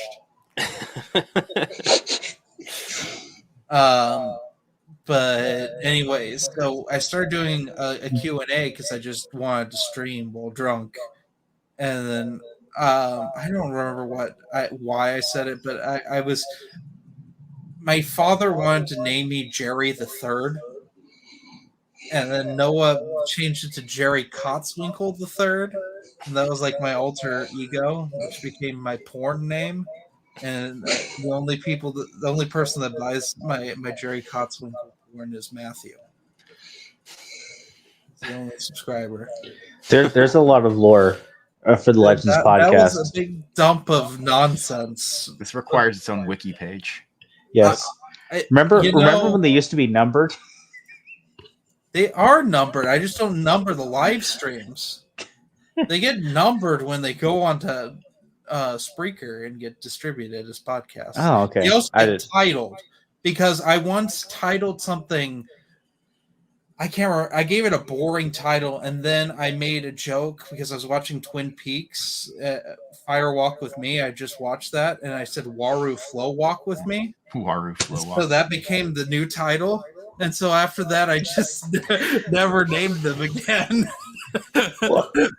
Waru Flow Walk with Me. We did it. We did it with a Legends Con stream, and after the first night, I think Dylan, you were there. I don't know if you were there at this point though, but Alex fell out of his chair. Mhm. Thing. It was a chronic problem. He wasn't That drunk was- though. He had no excuse. It afflicted a lot of people at that convention. Well, Jeremy fell up a flight of stairs while drunk once. That was Oh God, that was a long time ago. I forgot about that. I tried to roll up a flight of stairs while you were on a laptop. Yep. Brian, were you there for that? Mm-mm. I don't think I knew you yet. No, Amelia was. Mhm. It was Dylan, Amelia, and me. I can And imagine was she got a so kick out of tired. that. And I was just rolling up the stairs because I lived in like a basement studio at the time. That was also known as the dinosaur wall room because when I moved in, it was a playroom. And I had to paint over these dinosaurs, and you could still see them through the wall if you look closely because they were in all sorts of pastel colors and I didn't feel like putting a second coat of paint on. So what I'm hearing is that we have a missed opportunity here because if you had come to Legends Con, there was like a cantina night on the Saturday night. Oh yeah. Jeremy, I don't get that drunk anymore. Remember, that was about another funny story. How like we were all like hanging out. We were talking with like Jason Fry and Joe, in the convention hall, and they said we got to kick you guys out because we had to lock the doors. So we walked out, and then we walked into the area that they were going to have the cantina thing, which had it was like a pre-bought tickets thing where you had I think it was like tickets like $75. $75. I was like, I was And then- gonna go, and then I saw the price. I was like, yeah, I think I'd rather do something. So then we're all else. just standing here talking there, and I think every single one of us was collectively thinking they're probably going to kick us out at some point, but we're just going to keep talking until they do. Yep. Really a good Pretty half much. hour. It was a long Yeah. time. Yeah. No, We talked with Jason Fry about the weather and The weather. What? He just kept commenting on weather. It was very nice weather. It's like he's like, "Did you see that sky over there? It's a really impressive making sky." small talk with Jason Fry only at Legends Con. So you're saying it's better than when I got lost at Gen Con because I was so drunk? At Gen Con. Oh yeah, in 2016. What time I of was day was it? consistently drunk for most of that. I got so drunk I started falling asleep places, and I fell asleep next to a bunch of neckbeards. Because at Gen Con there are people that they just play Pathfinder all night long, and they sleep during the day in the halls. And so I just curled up near some of them and slept for an hour. Matt Wilkins is like calling me. He's like, "Where'd you go?" And I'm like, I'm taking a nap. And then I took a nap when this lady was trying to explain a board game to us. Yes, I heard about this again. And recently. Matt claims that I had narcolepsy. I was just too drunk. What time of day was this? It was like 1 in the afternoon. This was in the evening. Okay. This is at night. We'd been in the board game library all day. This is when we played Twilight Imperium, and I got sick of Dylan winning at games, so I intentionally sabotaged him so he wouldn't win. Isn't that game like 8 hours long or something like that? It's like Yeah, It took we played it took in us like 4. yeah. We had a very quick. I love telling that story because people who aren't in the know say 4 hours. That's really long for a board game. But people who are in the know will go, "That's a really quick game of Twilight Imperium." Well, I play Dungeons and Dragons. 4 hours is near impossible Oh, to achieve, So right? It's you like barely get anything done in 4 Yeah. hours in Dungeons and Dragons. we spend the first Even 2 if your hours just party's wrapping up. all on board to do the same thing, it's like near impossible. No, it's Right. impossible. I'm finally in another game group for that. Get to play again on the 29th. Looking forward to it. It's a lot of fun. I do love playing those types I of still tabletop can't games. I still can't find it. I have a couple of groups, but they're all online. I can't find an in-person group anymore. Yeah, same. I don't have time anymore. I got school full time and work full time. Hmm. I decided that 18 and a half units was a good idea for starting back at school. Yeah, nice. Take it easy like that. Mm-hmm. Yeah. Well, they're 8-week classes, so the 18 and a half units is split in half for the semester, so it's manageable, but barely. And it's That's- all lab classes, so Sounds rough to me. How does it work? Do you have to go in, or do you get to? Do oh yeah, it's welding. It's all, okay. Well, yeah, there you go. Oh, I have fun. I have a blast. I was gonna say it doesn't sound miserable if it's I've something you're only enjoying. caused 2 fires. Hopefully, not the one you almost had to evacuate for. No. No, that was a brush fire that was 5 minutes away. Mm. It only burned down 2 sheds. No house. A couple houses got damaged, but we're all okay because I told Noah worst case scenario that I needed help recollecting my books, and apparently it caused a panic in Noah's Discord. It was not the intent. I'm very sorry. You know, I've had like 3 cases now that involved a fire and a welder. So, just, Yeah. One of the 3 fires that we started the year at work was caused by a welding fire. Oh yeah, because they don't give you the right tools when you're No, because the idiot was welding while there was oily pig mat like 5 feet away from him, and he set the pig mat on fire. A couple And then- jobs ago, we had a guy who was welding certified, and they asked him to weld a storage unit around a bunch of brush, and they didn't give him any protective equipment. to mitigate the fire. So of course a brush fire started, and then they fired him for it. It was ridiculous. It wasn't his fault. It was their fault. And See, our welder was lucky because when the fire started, he ran and picked up the first fire extinguisher off the shelf. But because like they hadn't done safety inspections in a Right. while, the fire extinguisher was actually empty. So like, he had to go jeez. get a No second fire charge. extinguisher. And because he was like, well, the first fire extinguisher I picked off the wall was empty, they kind of like went like, yeah, we'll just call it even then.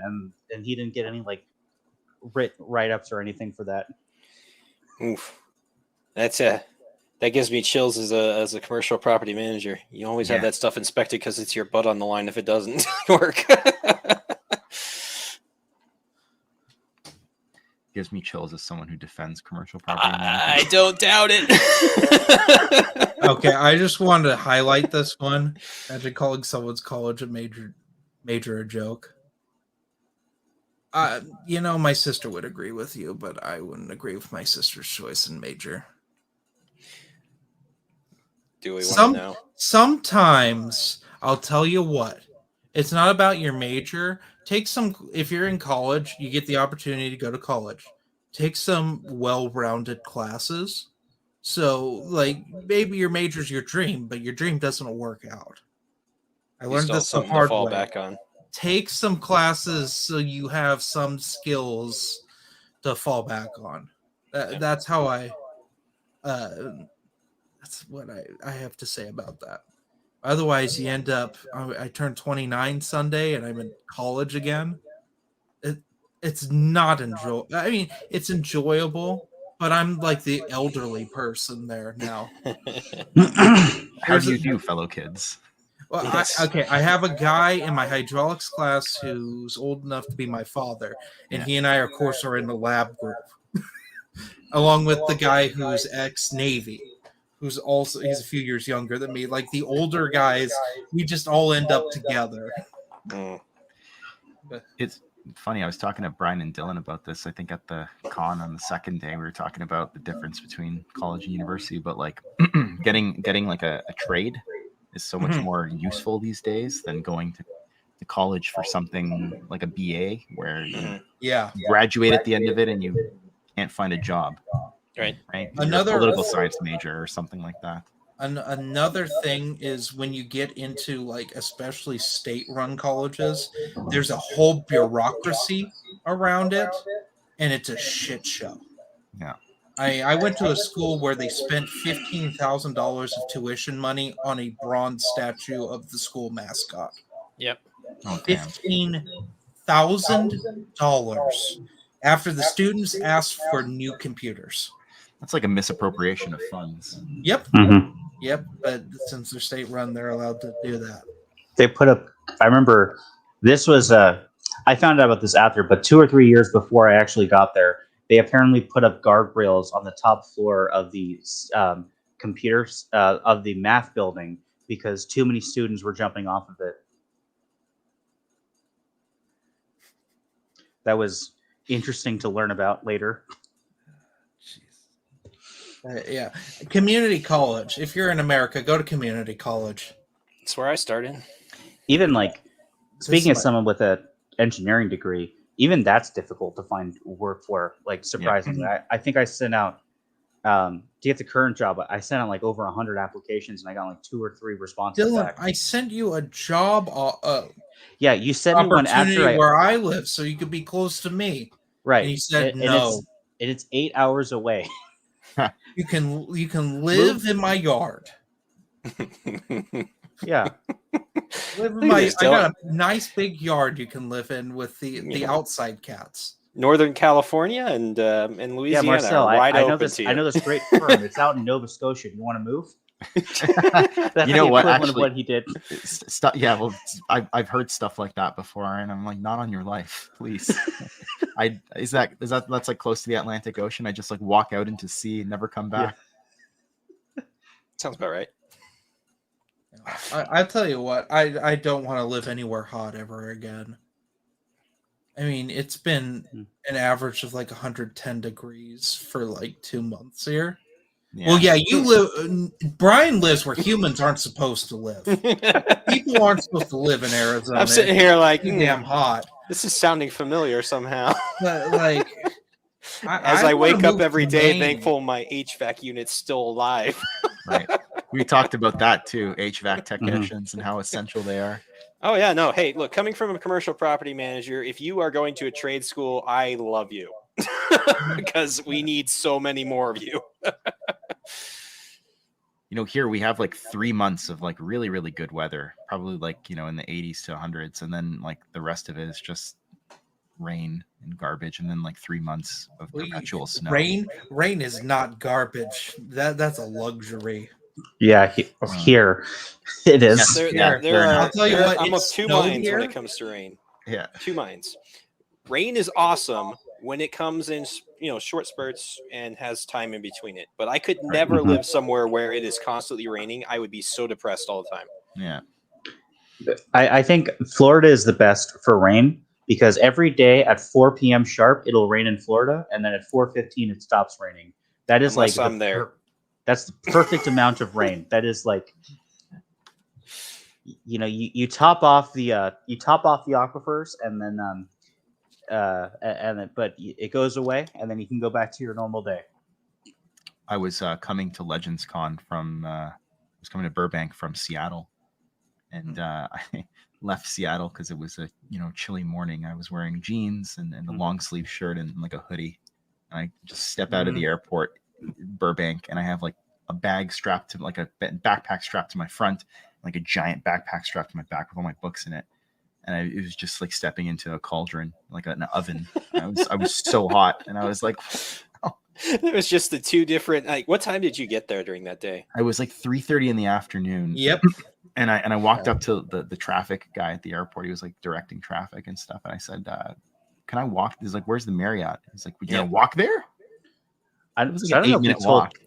I don't know if we walked. told this story, but the I Friday walked it. before, we all just kind of ran into each other, like completely coincidentally outside of the con. That's right. Right. But it's setting up because that was Dylan and I were scheduled to set up. They didn't let us in until like 6 o'clock, but we hung out most of the day, and then we went to go set up, and we actually ran into these guys outside as we were setting up. Yeah, at like the patio. It was you, Marcel, and you're Marcel, you, Brennan, and Alex, and then like solely like other people. Like I think Max came. I know Son of Luke or Ryan came. Yeah, right. Yeah, that was a surprise. That was it was one of those. Hey, by the way, I'm here. I'm like, I had an extra ticket. What are you doing here? To No, answer- Scott. yeah, it yeah. was within walking distance. But as Brennan said, I got there like 5 minutes later. I was completely drenched in sweat. Well, yeah. I mean, I was wondering because like I got there on Thursday, and it was around noon, and it was like mid 70s, and I'm like, this is heaven.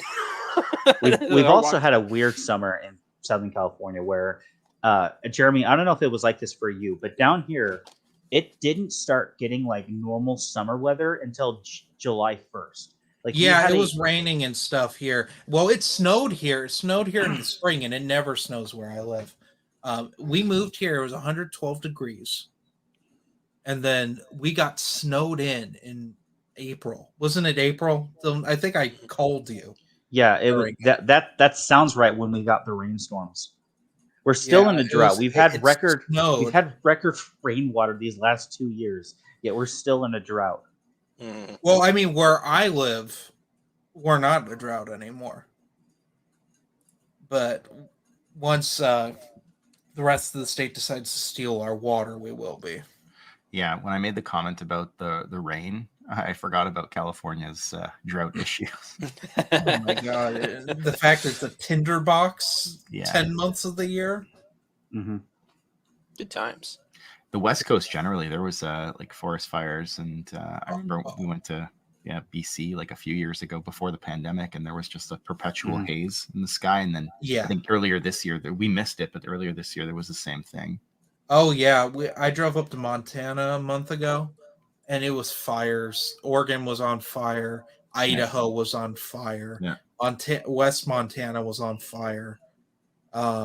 It's a pain. Not as bad. Arizona had a bad fire season this year. Arizona and New Mexico did. We usually do have some bad fires. It's typically monsoon season comes in. You get some good lightning storms come out where there's been no rain, and of course everything's going to spark off. And then of course there are the idiots that are just setting them off themselves. So. Yeah, that's generally on the West Coast. It's like we don't really have seasons. The 4 seasons, we have 2 seasons. We have the wet and dry season. So in the winter and spring it rains, and then like as the summer dries out, all like the plants and stuff like around fall usually fall's the worst. Is when the fires actually start from all the plants that have died from not getting rainwater for the last few weeks. It's going to be months. Rather rough this year, as I know we've been losing. It's been particularly warm this year, well, hot this year, I should say. And we've lost a lot of plants that would normally make it through a summer. It's been kind of scary to see. So it'll be an interesting next few months. So yeah, if you live out west, get insurance for your Star Wars collection. That's right. Yep. Or know where you can source a new one. Yes. By the way, does anybody know where Chris Nelson lives? Just for reasons. I do. Not like his address, but I have a general idea. I need to send him something. Thank you for reminding me. He sold his copy of Imprint, so he no longer has a complete collection. Why? Did he have another child? Not that I'm aware of.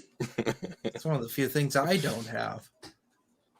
I think that the person he sold it to, that was that person's second copy of Imprint. So that person owns 2 physical copies of Imprint.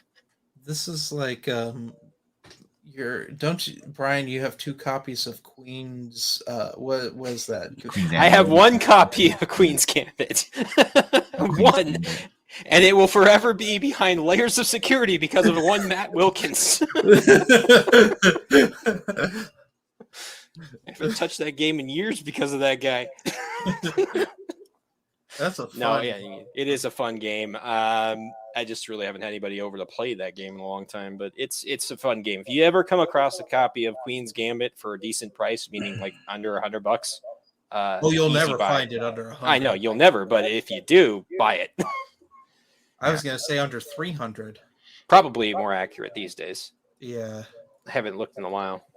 And some of them are broke. They got like broken pieces and stuff. I look every once in a while on eBay. A lot of them aren't complete. What's the most expensive thing, like one singular thing that you've purchased from the expanded universe? That I can talk about or I can't talk about? If you don't want to talk about it, I just want to know the price point. But if you can talk about it, I mean, obviously I want to know what it is.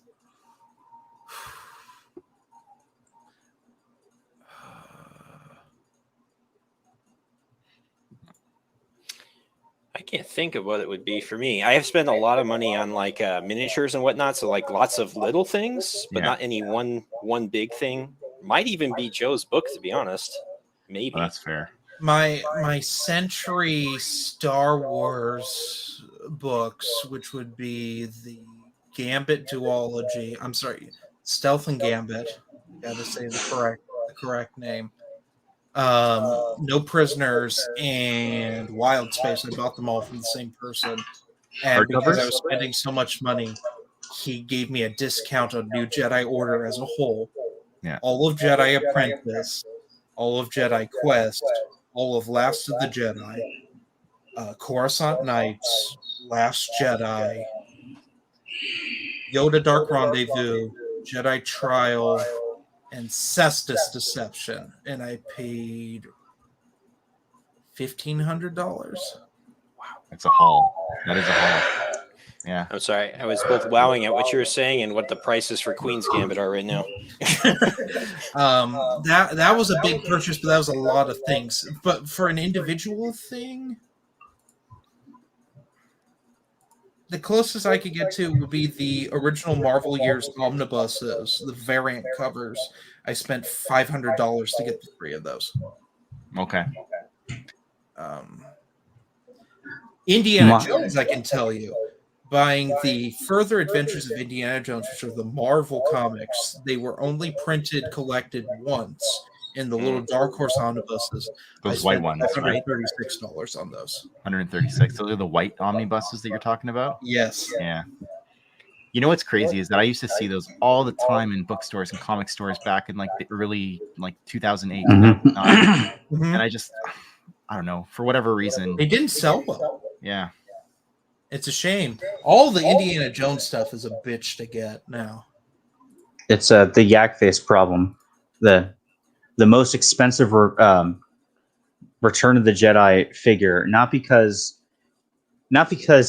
anyone wanted it, but because no one wanted it. So there's not any surviving copies of it. Well, it was also a UK exclusive, and it was technically Power of the Force. Well, it's part of the last 17 of the original Kenners. I think mine, the most expensive was the Dark Horse Mega Bundle, which was $300. That's the most I've spent technically on one Star Wars item. Yeah. Mine was the KOTOR campaign guide. I think it was like 200 US. God, I have very little Star Wars RPG stuff anymore. That is not something I have tried to recollect after I lost them all. Yeah. I have some adventure journals. I actually have them right here because I'm moving some things around in here. But I only have a third of the adventure journals because they're expensive. They're so expensive. I would love to get a complete copy of all the adventure journals and then Lulu, the two that were never published, the 16 and 17. That was something I talked with Barbara Hambley about. I told her, are you aware of back in the Bantam, back then when that's they right. gave you a bunch of Western Games source books and stuff as research, are you aware of how much those go for these days online? And she said, no, I do not. They're in boxes, though. I don't know what they are anymore. She's sitting on a gold mine.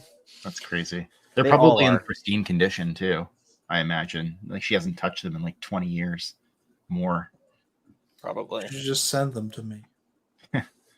I'll say, hey, this gentleman lost all of his RPG materials in the fire. Oh, well, Del Rey sent me a care package back in the day, which I've Mhm. mostly sold. I'm sorry, but I needed the money, and it was New Canon. Yeah. But I have one of them. I have the 20th anniversary of Heir of the Empire. Well, it was still Mhm. nice of them to do that too. Like, Oh yeah, and they gave me Master and Apprentice before it came out. that was pretty they- cool. Gave me an early copy of that so I Yeah. could read it. Pre-release of the book. That's nice. That's nice. Yeah, I think that might have been an accident. I But only own like 3 New Canon books, and one of them is Aftermath by Chuck Wendig.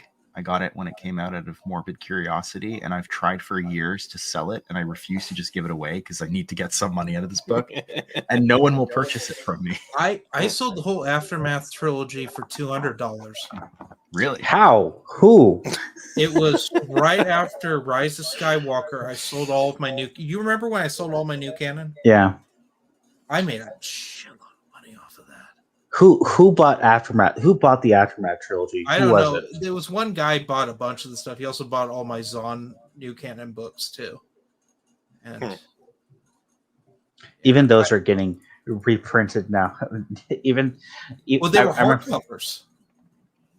That was the thing, and like A New Dawn and Tarkin, like the early ones, I sold those for several $100s a piece because they sold so poorly that they cut the print runs on those. We used to talk about that on Minox Nest, how badly those books did. Yeah, I'm looking at eBay for Aftermath hardcovers, and they're all like $10 Canadian, which is Well, that's like because $7. Star Wars books aren't worth shit now. Well, yeah, they've driven the IP into the ground. So Yeah, the only stuff that is worth money is like the sci-fi book club books are kind of expensive. Yeah. I just discovered they had Old Republic sci-fi book club books. Did they? Yeah, Revan and Deceived got them. I didn't know that. I just discovered them the other day because I have. So I'm in a conundrum right now. My copy of Visions of Spectre of the Past is book club size, but my copy of Visions of the Future is Bantam size. Oh, that hurts. It does. You and need I to have correct them that. next to each other, and I don't like how they look. I can feel your pain on this. Yes, it's not feng shui enough. Plus, my Callista trilogy, my Dark Saber is book club size, but the other two are bantam size. I didn't even know the only one of the single bantam books I knew was book club size, like ever, was New Rebellion, because that's the one I had growing up as a kid. It's one of the ones my parents had that they liked a lot. But I now have bought New Rebellion twice, and they've both been book club size. Nice. It's the only two times I've ever seen New Rebellion book club size. I've owned them both. At one point in the con, we brought it was Brennan and I. We brought Lulu copies of Skywalkers Mhm. that we got custom made to Abel Pena, and we were in line wondering, like, oh man, is he going to refuse to sign them because they're Lulu copies? He didn't like bat an eyelash. He thought they were cool. We actually Brennan gave him a custom Lulu copy of Skywalker. Wow. Nice. I remember you saying that. I got Joe to sign my Lulu and Amazon copy of Heart of the Jedi. Mm. I just need Ken's signature now. I don't know if I'll ever see him at a con though. Maybe Never you know. can mail it into him with like return postage or something like that. I'm sure he'd probably sign it for you. God, I almost pulled out something that I cannot show on here. That's Don't right. get in You trouble, and your- Jeremy. Or after the stream. I'm not Matt Wilkins. You and your bookshelf that isn't even in chronological order because you. It is in chronological order now. Oh, it is. You I fixed it. did it last week. I changed it over. Okay. I know. I infamously didn't have them in chronological order because they're not all the same size, and it bothered me looking at it. But I found out it bothered me more that they weren't in chronological order. And when I say they're in chronological order, my Rebellion era and my Clone Wars era are both really fucked up because that Yeah. requires a lot of work. And I said in December, when the semester's over, I will fix those because those are both out in the hall with most of my EU books. They're out in Those the are hall. those This are is all two. post Jedi here, starting with Crystal Star. It's What- Crystal Star down to Crucible. Those are two forgivable ones to have slightly out of order, just because no one can seem to agree on what the order is because of how convoluted those two eras are. Like it's one thing to have like Fate of the Jedi Outcast in front of like New Jedi Order enemy lines, right? But it's like when the Clone Wars part of the shelf is out of order, it's kind of like, yeah, but that's just Clone Wars. I was gonna say, is there a correct order? I don't think there is at this point with Clone Wars. As long as you can follow Anakin's a Padawan and then Anakin's knighthood, Yeah. I don't think it matters anymore. That's fair. I think that's fair. And when I say things are in chronological order, I'll have like a 2-in-1, like the Republic Commando Volume 2 Sci-Fi Book Club. Those books, there's a bunch of things that happen between those books. Mhm. So that's not obviously. I have that because I have the OT novelizations in the 3-in-1s. They're just kind of like in the middle of my Rebellion era Yeah, section. I have that with the AC Crisp and Han Solo books. Yeah. I mean, that makes sense. The real question is, where do you place Junior Jedi Knights? Do you place it in between? Before Young Jedi Knights, because it doesn't make sense. I will fight you, Matt, on that. That is stupid. I love you dearly, dude. You're one of my best friends, but that's fucking dumb. That makes my hair recede thinking about that. That doesn't make any. That makes less sense than. I'm not gay. I'm not throwing shade. I'm not gonna get it. Yeah, thought the another eclipse going on there for a second. Yeah. All right. Well, I'm gonna call it there because I want to show something off that I can't show you guys. It's the ultimate thing, and it's not what you think. It is not an Escape for Dagu. Yeah, only William has that one. Nice. All right. All right. I'll talk to you guys. We'll talk to you guys later. Have a good one. Bye. Stay Gucci.